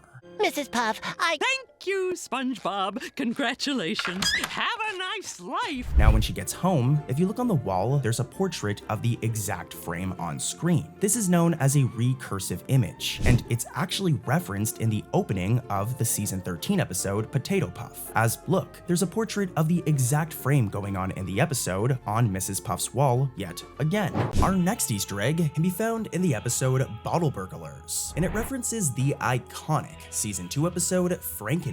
In this episode, SpongeBob and Squidward accidentally let Plankton slip away with the coveted Krabby Patty secret formula. So as you can imagine, the episode is primarily focused on the not-so-dynamic duo trying to retrieve it. Well, spoiler alert, they do, and the episode has a happy ending. But if we watch closely, when Squidward turns on the Krusty Krab security footage, a drawing of Doodle Bob can be seen on the bottom of the table, referencing both Frankendoodle and Doodle Dimension. In the season 2 episode, Survival of the Idiots, SpongeBob and Patrick overhear a dream Sandy has about fighting 2 very popular Western criminals, Dirty Dan and Pinhead Larry, and eventually take on both personas as they play cowboys and bandits. All right, Pinhead, your time is up. Who you calling Pinhead? Now this eventually results in both Pinhead Larry and Dirty Dan getting their butts absolutely handed to them, like they get their butts kicked and presumably killed, thus giving us these 2 gravestones with the names Pinhead Larry and Dirty Dan on them. Well, these gravestones are referenced in the episode Shopping List, as both can be seen during this scene, thus making for a heartwarming little Easter egg for all of the longtime fans like myself. Let's head over to our next episode episode Buff for Puff. Of course, here's the Easter egg and what the Easter egg is referencing. Nice show, bro! Whoa, Mr. Krabs, looking cut! Was that Larry? All right, if you aren't a massive SpongeBob nerd like I am and tapped into the SpongeBob universe, you might not get this one. But as some of you probably know, there's a SpongeBob spin-off show called Camp Coral. Both Mo and Craig Mamilton appear weightlifting together, which is also a reference to them being Frigate captain members back in Camp Coral as well. So yeah, here's Easter egg number 2 from Buff for Puff. This was a mistake. Abandon Jim! You can do this, Mr. Krabs. Do it for Mrs. Puff. SpongeBob's gym outfit in this shot right here is the exact same one he wears when exercising with Gary in Gary's Got Legs. Our next Easter egg can be found in the season 9 episode Bulletin Board, and I'm actually pretty proud of it. This is a cool one. In this episode, the Krusty Krab puts up a community bulletin board and lets customers use the board for feedback. Now, this episode is actually pretty good, but it's not the plot that matters. What actually matters is this Easter egg. In the classic episode, it's literally just titled there is a gag where Patrick, or well, Patar, his distant ancestor, puts salt on his hand and tries to eat it. It happens a couple times throughout the episode. Well, it seems this is referenced in Bulletin Board, as this exact same gag happens during this scene. You can see Patrick put his hand into his mouth, salt it, and put it back in. What a cool Easter egg. Let's talk about the Patrick Star Show, specifically the episode Bummer Jobs. In this one, the Patrick Star Show delivers a flurry of SpongeBob callbacks. Just to give you guys some context of what this episode is about though, it's pretty much about Patrick and SpongeBob looking to get a job. Patrick wants to find his purpose in life, and this turns into him looking for a job. We see their struggle of going through different types of day jobs. For example, they work as grocery baggers at a grocery store and unfortunately get fired. From here, they look for another job. As they pick themselves up, still enthusiastic, they see an old lady struggling to paint her fence. Now, if we rewind back to the episode Idiot Box, there's this scene, and it's a very iconic one where SpongeBob uses his hands to draw a rainbow and says the word imagination. Well, this is referenced like 20 plus years later in Bummer Jobs, as when SpongeBob and Patrick go to help that old lady, he does a very similar gesture. I love this so much. You guys know I'm like a massive nerd when it comes to the Steven Hillenburg era. I always ramble on about it in these videos, so any reference to, you know, a season 1, 2, or 3 episode, especially Idiot Box, is gonna warm my heart. And we've got more. Who remembers the episode Sailor Mouth? We've talked about this one many times before, but in this episode, Patrick and SpongeBob learn to swear, and they're taught not to. But the main thing here, as you guys know already, is whenever SpongeBob characters swear in SpongeBob, they make this sound effect. There are 13 bad words you should never use. Don't you mean there are only 7? Not if you're a sailor. Wow, 13. That's a lot of bad words. Well, at one point in Bummer Jobs, listen to what the porpoise says, as it sounds very similar to bad word number 11. Let me go, you little... Hey, watch your language. Did you hear that? It happens closer to the ending of the episode, and that is 100% a reference to Sailor Mouth. So that's 2 classic episodes referenced in one The Patrick Star Show episode. People like to talk smack about The Patrick Star Show, but this is really good. Like, this is a good sign that the writers actually are passionate and know what they're talking about. But yeah, I've got one more Easter egg from this episode, and it happens in this next scene. In a hilarious segment, Squidina rolls out a TV and says it's time for some noir sense. While they take a break, let's all watch another hard-boiled episode of Noir Sense. Suddenly, we're now in a black and white detective parody where Fred the Fish is being interrogated. And if you listen to what he says, it's a very clear reference to, I mean, his entire character. This is the whole point of Fred the Fish at this point in the show, is to scream the following. This is a brilliant send-up of the running gag, my leg, usually heard whenever Fred gets hurt in classic episodes. For example, here's like a couple of times in older episodes where we hear him say it. Here's a little compilation, a little montage. My leg! My leg! Thank you! My leg! My leg! It is crazy how many things they hide in these SpongeBob episodes, how many references there are to older episodes, and I love it. Next up is in security guards. In this one, SpongeBob and Patrick become watchmen at the Bikini Bottom Museum of Everything, and their security antics wreak havoc on the exhibits. But throughout all the museum chaos, a refined figure from SpongeBob's past is hiding in plain sight. If we look at this one scene early on, the camera pans across a crowd of museum goers. And if you're a true SpongeBob fan, you should be able to catch who's in this shot. Roll the footage. Now, rule number 1 of guarding is don't let visitors touch stuff. No touchy, no feely. Aye, aye. For those of you who don't know or missed it, this guy right here is Monty P. Moneybags. And if we rewind all the way back to season 2, there was the episode Artist Unknown. Monty P. Moneybags is a wealthy art collector, and Squidward wants to impress him. But as you guys can imagine, this does not go very well. Good day, sir. My name is Monty P. Moneybags. The world-famous art collector? One and only. I'm on a shopping spree, buying art for my new museum. Your search is over. How about this one? I call it bold and brash. More like belongs in the trash. Sorry, I must have missed that one. Monty Moneybags hasn't appeared in an episode in like 20 plus years. His last and only appearance was back in 2001's Artist Unknown. So to see him again in season 12 silently touring a museum as a background character is a deep cut Easter egg that really caught my attention. And there's more. If we head back to the 2004 SpongeBob SquarePants movie, we were introduced to this version of King Neptune. And as you guys know, his crown was a major aspect of that episode, with it hiding his baldness. This thing was very important to him, but it seems that even years later, it's still missing as a look. Hey, Patrick, I think that guy's trying to touch that painting!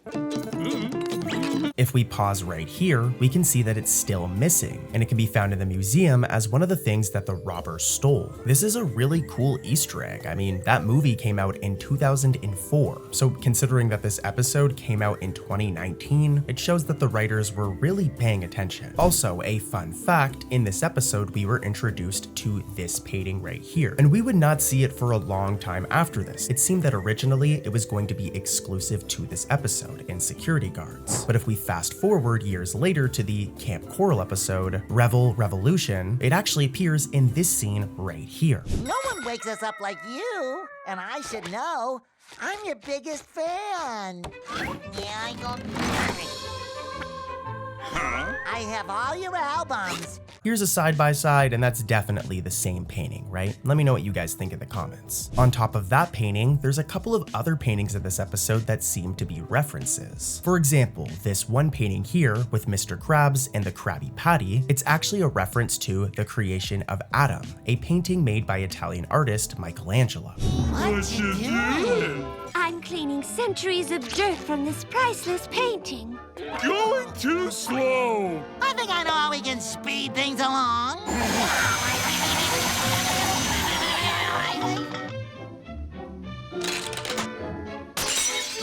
Or there's also this painting with Mrs. Puff right here, and it's actually a reference to the Mona Lisa, obviously, one of the most famous paintings ever. And there's actually a bunch of other cool references throughout this episode to famous statues and paintings, but we can't cover them all. So let's head over to another episode with more Easter eggs. I'm talking about Jolly Lodgers. Here's Easter egg number 1.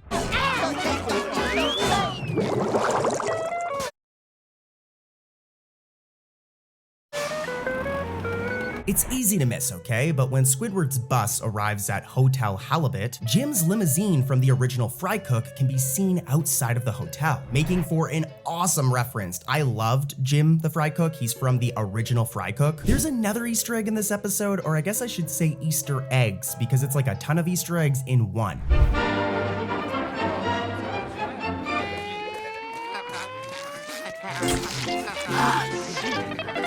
There are numerous references to the episode I'm Your Biggest Fanatic. In I'm Your Biggest Fanatic, we learn that SpongeBob is obsessed with Kevin C. Cucumber, who's like a famous jellyfisher, and he attends a jellyfishing convention where we see Dr. Manowar and the Jelly Spotters. And all of these characters reappear in Jolly Lodgers. So the continuity of SpongeBob's universe definitely gets like messed up a little bit in this next episode, Kitchen Sponge. Or maybe it was fixed, depends on who you ask. In this Camp Coral episode, young SpongeBob volunteers to help Plankton, who runs the camp's mess hall. And the goal is for him to help Plankton improve his menu. Disaster strikes in a scene that is very similar to the show's very first episode, Help Wanted. Plankton's kitchen is overrun by a ravenous swarm of fish campers.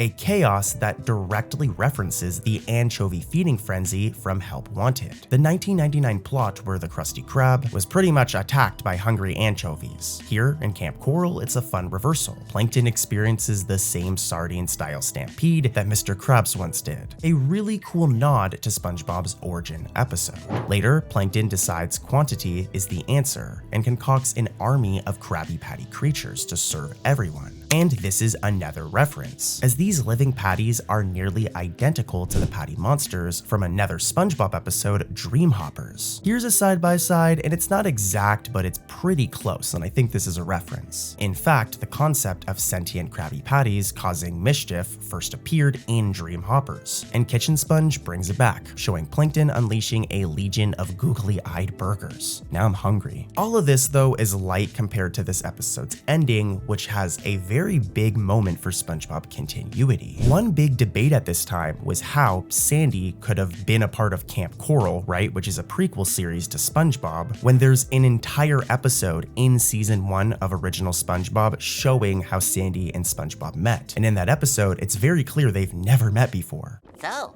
what's your name? Sandy? Well, in the climax of Kitchen Sponge, when SpongeBob inadvertently invents the Krabby Patty's secret formula and nearly changes history, Sandy steps in by literally calling her future self. In a sci-fi twist, adult Sandy appears via video to her younger self, congratulating her on a successful plan to keep the formula out of Plankton's hands. Affirmative, little cheeks. This is Big Cheeks, receiving you from the future. The formula burned up before Mr. Plankton could nab it. Now it can be safely rediscovered in the future. I knew sending you to Camp Coral was the right thing to do. Okay, so this is important. That clip right here implies that Camp Coral exists in an alternate timeline, where Camp Coral is still canon and is still a prequel, but because it's in an alternate timeline, it explains how SpongeBob meets adult Sandy in the original SpongeBob show, but also already knew her back in Camp Coral. This is a very complicated one. I hope you guys got it, but yeah, it's really cool. By having future Sandy orchestrate the events, the show winks at viewers and suggests the following. The original series and Camp Coral now diverge into separate universes. It's pretty cool, but as you guys know, let's head over to another episode.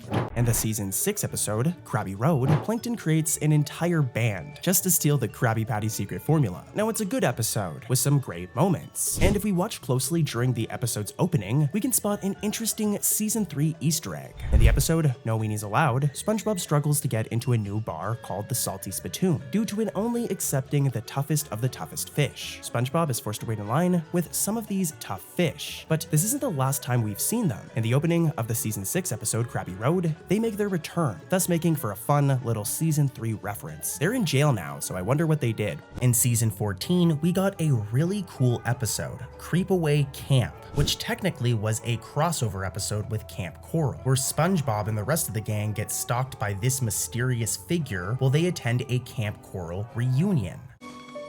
It seems different somehow. Looks like they changed the name to Kaka. It's especially cool because this episode really puts Camp Coral into the normal, like regular SpongeBob canon. It isn't just a random show now and is directly referenced in SpongeBob, regular SpongeBob. But anyways, this episode has a ton of Easter eggs and a ton of trivia, so let's get right into it. So to kick things off, take a look at this opening shot, and there's like 4 Easter eggs in this one shot. And I'm gonna tell you guys, you might not catch them right away as they're Camp Coral references technically, but it's still cool, and this is all the same SpongeBob universe. So, but yeah, I'm gonna play the clip and then I'll explain.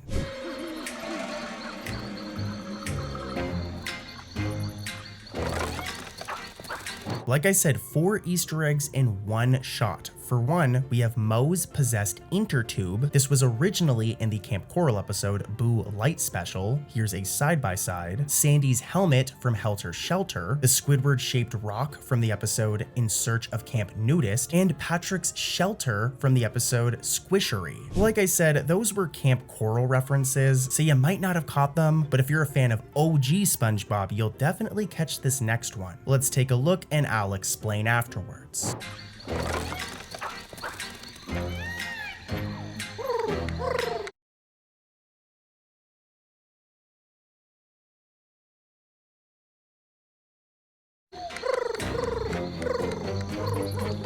Okay, so let's pause for a second and let's rewind back to the episode One Crab's Trash. This is an iconic episode, and in this episode we were introduced to these things, owl clams.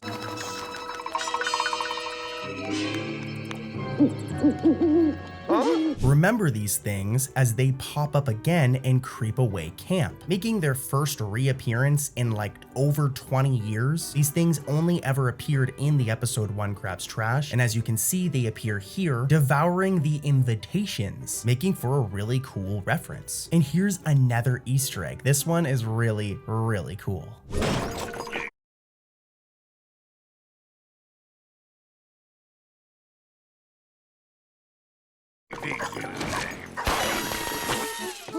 So as you guys seen, Mr. Krabs has a pet worm, but this isn't the first time we've seen him. This right here is Mr. Doodles. We've seen him for the first time like 18 years ago in the episodes Sandy's Rocket. Here's his appearance in that episode, and in the episode As Seen on TV. Here's also a shot of that. But he appears for his first time in a long time in Creep Away Camp, and he's very, very cute. I want a pet worm. Would you guys get a pet worm if you could? Let me know in the comments. But back to Easter eggs, and the producers of this episode really went all out. There are a ton of Easter eggs, and a lot of them are really like interesting and kind of obscure. For example, in this scene right here where Pearl gets laughed at by these girls. These girls aren't just any random characters. I'm gonna play this clip and they might seem familiar. Hi, girls! Hi, Pearl. Are you guys coming to my totally coral birthday party tomorrow? I don't know, Pearl. Is this gonna be as totally coral as last year? Yeah, well, if we rewind back to the episode Whale of a Birthday, which we just did with the clips I just showed you, those same girls that laugh at Pearl in Creep Away Camp are her same friends from A Whale of a Birthday, which is another episode that's nearly 20 years old. Like, who thought of this? What cool attention to detail. And there's more. Take a look at this scene where all of the different cast members go on this bus to go back to Camp Coral. There's something in the background that is a reference to one of my favorite classic SpongeBob episodes. Roll the clip. Suppose that makes sense. Wait for me, dudes! Did you guys catch it? So this sign right here, which reads, "You are now leaving Bikini Bottom," is actually from the episode Rock Bottom, and it's the exact same sign, which is really cool. Rock Bottom isn't even in this episode. It's just an awesome reference to that episode. And I've got even more. Take a look at this scene, which takes place at a party. There's a certain group of fish here in the crowd, and they're a reference to an older episode.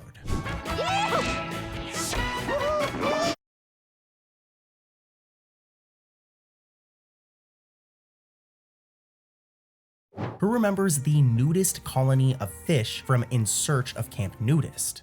Actually, I'm only partially nude. I like to think of myself as a bridge. It's even stranger than I imagined. Boy, fish sure look weird without clothes on, huh? This is another Camp Coral reference, and this entire group of fish makes a cameo at the party right here. And here's a side-by-side. It's kind of cool seeing their 3D design and then seeing their 2D designs. Now, there's actually a bunch more in this episode, but I'm gonna save them for another video. But for now, let's head over to another episode, guys, with even more Easter eggs. You don't wanna miss any of the Easter eggs I have coming up. Our next episode is a really good one from season 9. Like, I can't even believe that this episode released all the way back in 2016, which was 10 years ago, but the episode is Lame and Fortune. And this is a SpongeBob episode with an unusual premise. Fortune cookies and Bikini Bottom start accurately predicting the future, which Plankton naturally tries to exploit. And I mean, I can't blame him. Imagine if you could get a fortune cookie and know your entire future. That'd be very convenient. Well, as SpongeBob and Plankton duel with fortunes, the episode slips in numerous visual gags and callbacks that reward hardcore SpongeBob nerds just like me and you. I mean, if you clicked on this video, you're just as much of a SpongeBob nerd as I am. But yeah, early on, Plankton gets accidentally squished under a customer's boot. I have had enough! Now, when he peels off the sole, his gooey splat is actually shaped like the old Nickelodeon Splat logo. And this might have been an accident, but I think that this one's intentional considering that SpongeBob is a Nickelodeon show. Let me know what you guys think in the comments, but this orange splat-shaped logo was Nick's iconic branding from the 1980s through to 2003. So it's very likely that the animators snuck in a cheeky network reference. And I love these types of references, as it's the kind of background joke that only fans with sharp eyes and nostalgia will actually catch. I mean, I remember watching this episode as a little kid and I didn't even realize that this was an Easter egg. Nonetheless though, it's really, really cool. And let's keep it going, as the fortune cookies themselves set up a darkly comedic sequence where Mr. Krabs imagines his own death. You will die. Oh, I'll miss you, Daddy! But I really can't wait to spend all your hard-earned money on shoes! Me money! In Mr. Krabs' daydream of his funeral, the show slips into very deep-cut references, or I guess you'd call these cameos. First is Grandpa Redbeard Krabs, the old pirate grandfather of Mr. Krabs. Redbeard hasn't been seen since the 2008 episode Grandpappy the Pirate, nearly a decade ago. In that episode, he came to visit, and Mr. Krabs pretended to still be a swashbuckling pirate, just to impress him, as Redbeard thinks that Mr. Krabs should be a pirate. He doesn't want him to own a restaurant. What kind of ship are you running here? Just a second.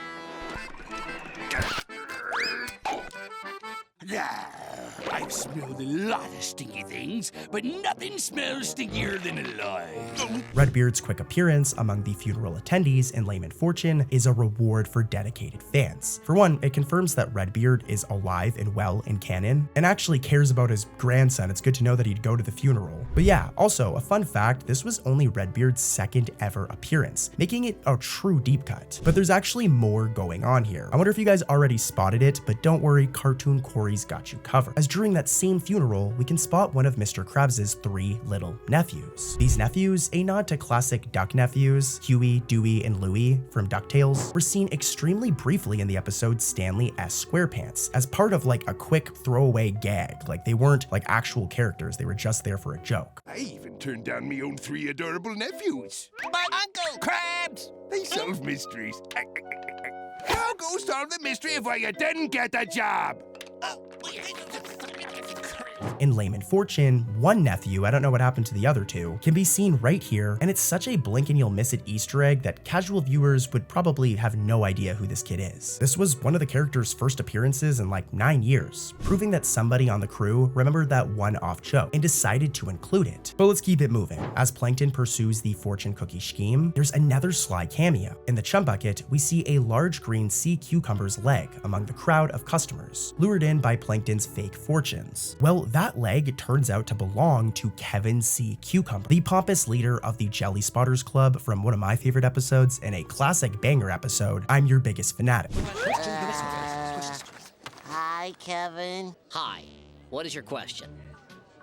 Hi, Kevin. Kevin hadn't actually appeared in the main series since that season 2 appearance, so this was technically his first return in nearly 15 years. The show only gives us like a quick shot of his lower body for some reason, I don't know why, but we know it's him because of staff confirming it, but also if we do a side-by-side, we can tell it's his legs. At the time Lame and Fortune premiered, this cameo was a huge deal. Kevin was a fan favorite jerk character who many thought was long forgotten, but since then he does have more regular appearances, with him even being like a main character on Camp Coral. But yeah, at the time, this was a really cool Easter egg. Fittingly, Layman Fortune was also a milestone for the series production. This episode debuted a new HD opening sequence, and with it, a new technique, as it's actually the very first time a SpongeBob episode used a CGI model of Bikini Atoll, the tiny palm tree island seen in the show's opening, in place of the old filmed footage. For years since 1999, the opening shot of the island was a real static image shown at the start of each episode. But by 2016, with the transition to high definition, Nickelodeon switched to a crisp computer-generated island model for the intro. This meant Layman Fortune's premiere featured a subtle visual change, with us getting this cool 3D shot of the island. Now, the reason was likely to modernize the look of the show, and it definitely accomplished that. The Patrick Star Show spin-off is essentially a mini sketch comedy showcase, but it doesn't skimp out on SpongeBob references, Easter eggs, and meta humor. In Late for Breakfast, Patrick misses his family's breakfast and scrambles to fill his belly and airtime by hosting a cooking segment on his makeshift variety show. Cook at 1,000 degrees for 1 second. It's ready! Now, this whole sequence is a goldmine of Easter eggs and sly nods. As Patrick raids the house for ingredients, he tosses just about anything into his casserole, if that's what you want to call it, including a pair of delicious, I'm sure they would taste great, right? These right here, dirty sneakers. Longtime SpongeBob fans will recognize those beat-up black high-top sneakers, as they look identical to the shoes Plankton gave SpongeBob as part of his elaborate plan 20 years ago, like 20 plus years ago. Welcome to the Chum Bucket. Wow! So now do you have everything you need to make some Krabby Patties? Well... So seeing them here is really, really cool. Now, I will say this is most likely just a fun prop reuse by the artists, but it could also have been an intentional Easter egg. And if so, you know, props to the team, because this is a cool one. But if we keep it moving, as Patrick's chaotic cooking continues, with him adding stinky socks and used napkins, delicious, his little sister Squidina encourages him to work with what he's got. Eventually, Patrick cooks the monstrosity at 1,000 degrees for 1 second. But more importantly, the real Easter eggs come when the casserole is done, and Patrick's show rules its credit sequence. In universe, these are fake vanity credits for Patrick's imaginary production crew. Like, as you guys know, a big element of the Patrick Star Show is that it's like a show within a show. But back to the point, every name on this scrolling fake credits right here is a pun on a real SpongeBob production staff member. For example, the credits list Mark C. I'm not gonna try and say his last name, but this is actually a spoof of a real person, executive producer Mark C. And I'm not gonna try and say his last name again, but here's both names side by side, and you can see this is intentional. There's also Vincent Walla, clearly referencing SpongeBob veteran Vincent Waller. Andy Badman stands in for writer Andrew Goodman. That one's actually funny. Louis K. Shire for writer Look Brookshire. And there's a couple of more, but you guys get the point. Another interesting Easter egg from this episode is a specific line that Patrick sings. Take a look at this clip and it might be familiar to you guys. Like I said, you may have heard that before, and it's because this is like a classic gag for Patrick. He said the same line back in the episode Shanghai from season 3, right here.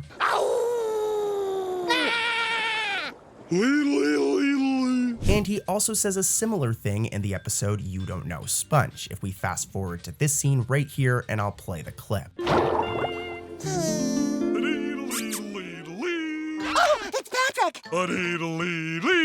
In the episode Laundro Madness, SpongeBob and Squidward take a mundane errand, washing clothes at the laundromat, and turn it into a wacky monster movie that gleefully cleans up on references. The episode brings back the wash, the same Bikini Bottom laundromat that Mr. Krabs, SpongeBob, and Patrick visited during their night out in Midlife Crustacean. Hello, gang. SpongeBob's back. Let's party! Any party next door? Wait a minute. This is a laundromat.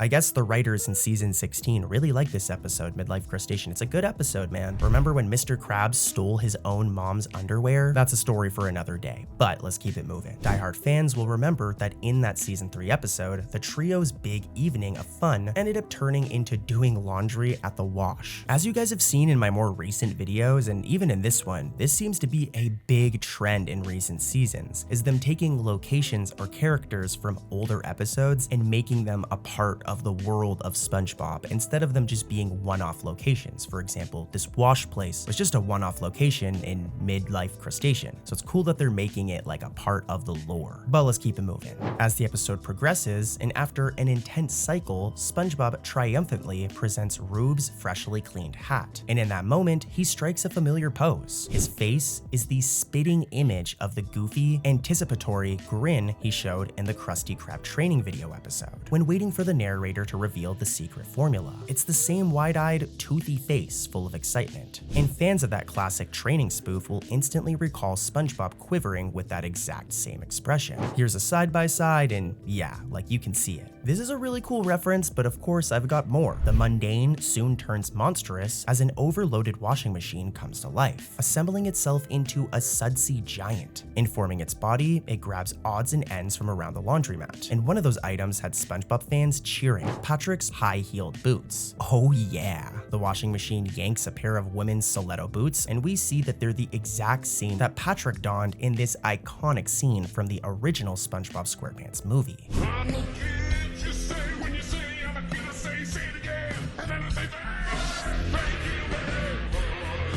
The monster uses them as one of its makeshift legs. It seems Patrick's fashion choice was memorable enough to haunt Bikini Bottom's laundry. And speaking of familiar faces, as the climax unfolds, none other than Fish Cowboy from the episode Boating Buddies saunters into the wash. I think we all learned a lesson here today, and I wrote a song about it. In Boating Buddies, this country western fish randomly appeared. Roll the footage.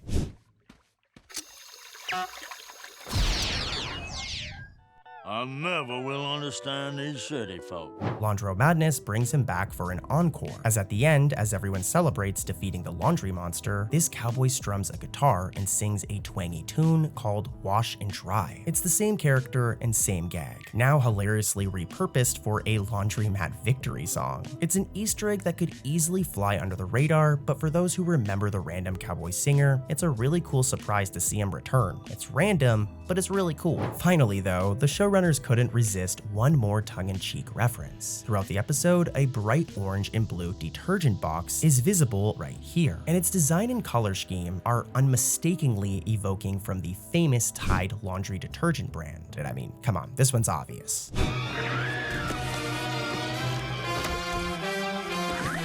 Tilly, be nice. Leave that starched shirt alone. By the end of this episode, the laundromat is saved, Squidward's shirt is clean, albeit with some battle scars, and the audience is left marveling at how many jokes and references were put in this episode. I mean, from bringing back the wash, an old location we haven't seen in years, to referencing SpongeBob's first movie, Laundro Madness is a great episode with lots of nostalgia. Let's do the episode Ma and Pa's Big Hurrah, another season 14 episode, which is all about SpongeBob's mom and dad making their first reappearance in a couple of episodes. That isn't the Easter egg though.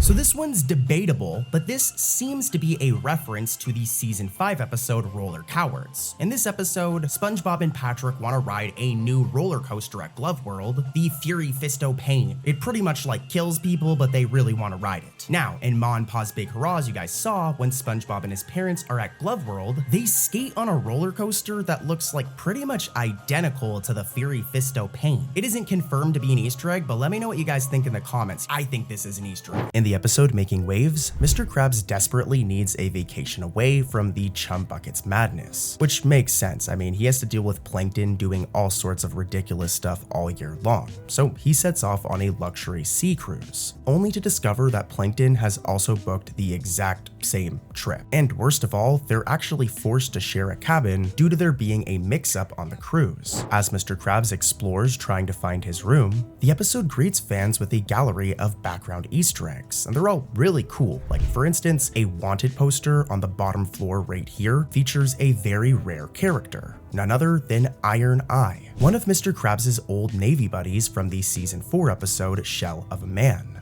Iron Eye hasn't been seen since that 2005 episode, where he was a part of Mr. Krabs' Tough Guy reunion. In that story, SpongeBob, disguised inside Krabs' molted shell, met Iron Eye at a Navy reunion, where Iron Eye did this to Mr. Krabs, or well, I guess he technically did it to SpongeBob. Fire the torpedoes!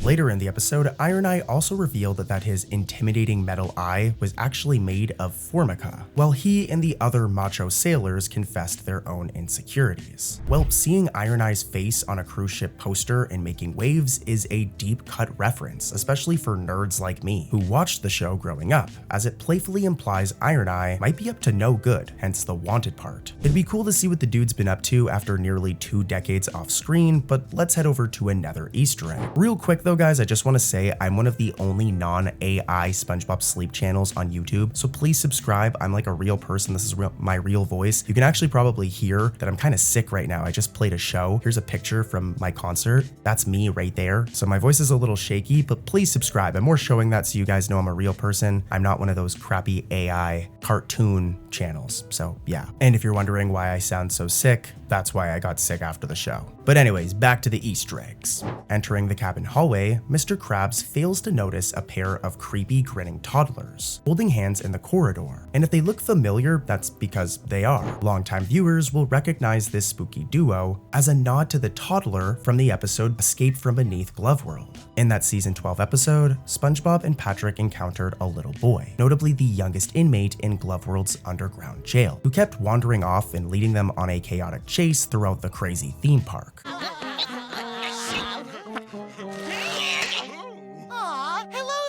It seems the Making Waves team brought back that character model not once, but twice, as they appear here as eerie twin children, standing ominously in the hall. This moment is more than just a SpongeBob reference, it's also a horror movie homage. The image of the 2 kids holding hands, and them being twins, is a direct spoof of the ghostly Grady twins from the 1980 film The Shining. In fact, the show originally storyboarded an even stranger sight in this scene, a fish in a bear suit trying another fish's shoes. This very random and bizarre clip is actually another reference to the same film and a very bizarre moment from The Shining. However, in the end, the episode went for the twin scene instead, cutting what I just played you entirely from the episode. But there's actually more, as to drive the parody home, the cabin Mr. Krabs ends up in is room 237, another reference to The Shining, more specifically the infamous haunted room 237 from the Overlook Hotel, a location from The Shining. It's a clever multi-layered Easter egg, as within SpongeBob's universe it brings back minor characters, like the Glove World toddler, but it also plays homage to a classic horror film movie. So whoever wrote this episode, or whoever put this in here, is definitely a big horror movie fan. But let's keep it going, as there's more Easter eggs in this one episode. Once Mr. Krabs and Plankton realize that they must share a cabin, both of their worst nightmares, they spend the cruise trying to one-up each other in various shipboard activities. This montage is packed with quick cameos. For example, at one point, the rivals hit the pool, and as Mr. Krabs wipes out at the end of a wild water slide ride, dragging Plankton along with him, let's take a closer look at the poolside crowd. As if we zoom in right here, we'll notice Squilliam Fancy Son, Squidward's wealthy, rich arch rival, lounging luxuriously by the pool, which is very fitting. You all probably know who this is, but for the few of you who don't, Squilliam hasn't appeared physically in the main series for years, with his last major appearance being all the way back in season 7. So seeing his distinctive unibrow in the background of this shot is a treat. For those who don't remember him though, let me jog your memory. Here's a clip of him from his most infamous episode, Band Geeks. Squilliam Fancy Son from band class? I hear you're playing the cash register now. Yeah, that guy. And honestly, he needs to appear again. I think he does actually in season 16. But for now, let's stay on track of this episode making waves, because I've got even more Easter eggs. As later, when Mr. Krabs and Plankton attend the ship's dance club party, yet another veteran character makes a subtle comeback. In the throbbing neon atmosphere, we can see a DJ Fish spinning records in the background. This guy right here, I'm zooming in, and older fans will actually recognize him as the DJ from the Thug Tug scene in the original 2004 SpongeBob SquarePants movie. DJ, time for the test. This tall sunglasses-wearing DJ was ordered by the Thug Tug's owner, Victor, to crank up the Goofy Goober song in an attempt to expose any bubble-blowing babies in the bar. more specifically SpongeBob and Patrick. Now for the most part, the DJ's only appearance had been in this movie, but that was only until now, as in Making Waves, he's finally been incorporated into the series, with him being seen in this scene right here.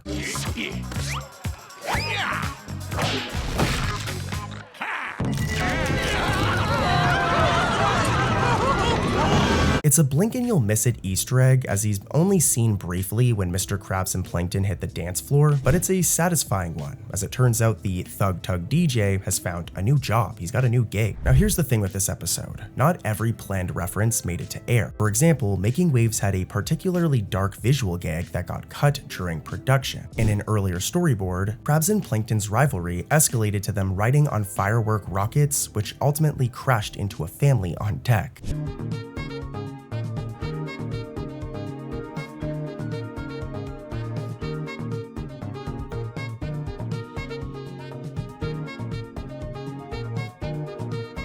I mean, considering that they could have literally just killed that family, this joke was deemed too morbid by Nickelodeon and was removed from the final episode. It's very understandable, but let's head over to another episode, guys. I've got more Easter eggs in another episode. The episode Mall Girl Pearl from season 9 has a bunch of really cool Easter eggs. In this one, Pearl Krabs is determined to snag her first job at the Bikini Bottom Mall, a mission that turns into a chaotic tour of the mall in hidden SpongeBob lore. As Pearl bounces between stores trying to get hired, the background fills up with familiar faces and references for longtime fans. For example, as Pearl passes by Scorched Coral, this store right here, keep an eye out for the Diggery-Doo player from the season 2 episode, Something Smells. If you're wondering who the heck I'm talking about, it's this character right here. Hi, Tambourine Girl. Hi, Timbali Man.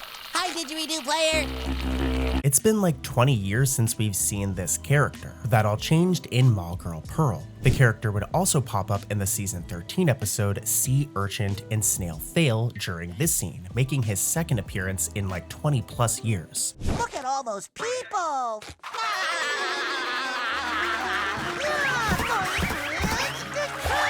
I know he seems like a random background SpongeBob character, but he's a very rare character. Heading back over to Mall Girl Pearl, there's other random characters that pop up in the background that we have not seen in a long time. Other rare characters. For example, Carl, the overzealous manager from the episode Selling Out. Hi, gentlemen, I'm Carl. I'll be your new manager. New manager? I think you'll find working at the Krabby-O Mondays to be both a learning experience and an enjoyable one. Yeah, that guy right there, he's spotted twice at the mall. Once outside the Bangles and Dangles store, and later in the food court right here. Carl's cameos nod to his infamous stint running Krabby-O Mondays in season 4, so it's pretty cool to see him pop up again, even though it's also very random. But there's more. At one point, we see this graffiti door during the fight between Pearl's bullies and the crazy grandmother. As we can see right here, we can see Squidward smells and Krabs is a blank, a direct throwback to this scene from the SpongeBob episode Sailor Mouth.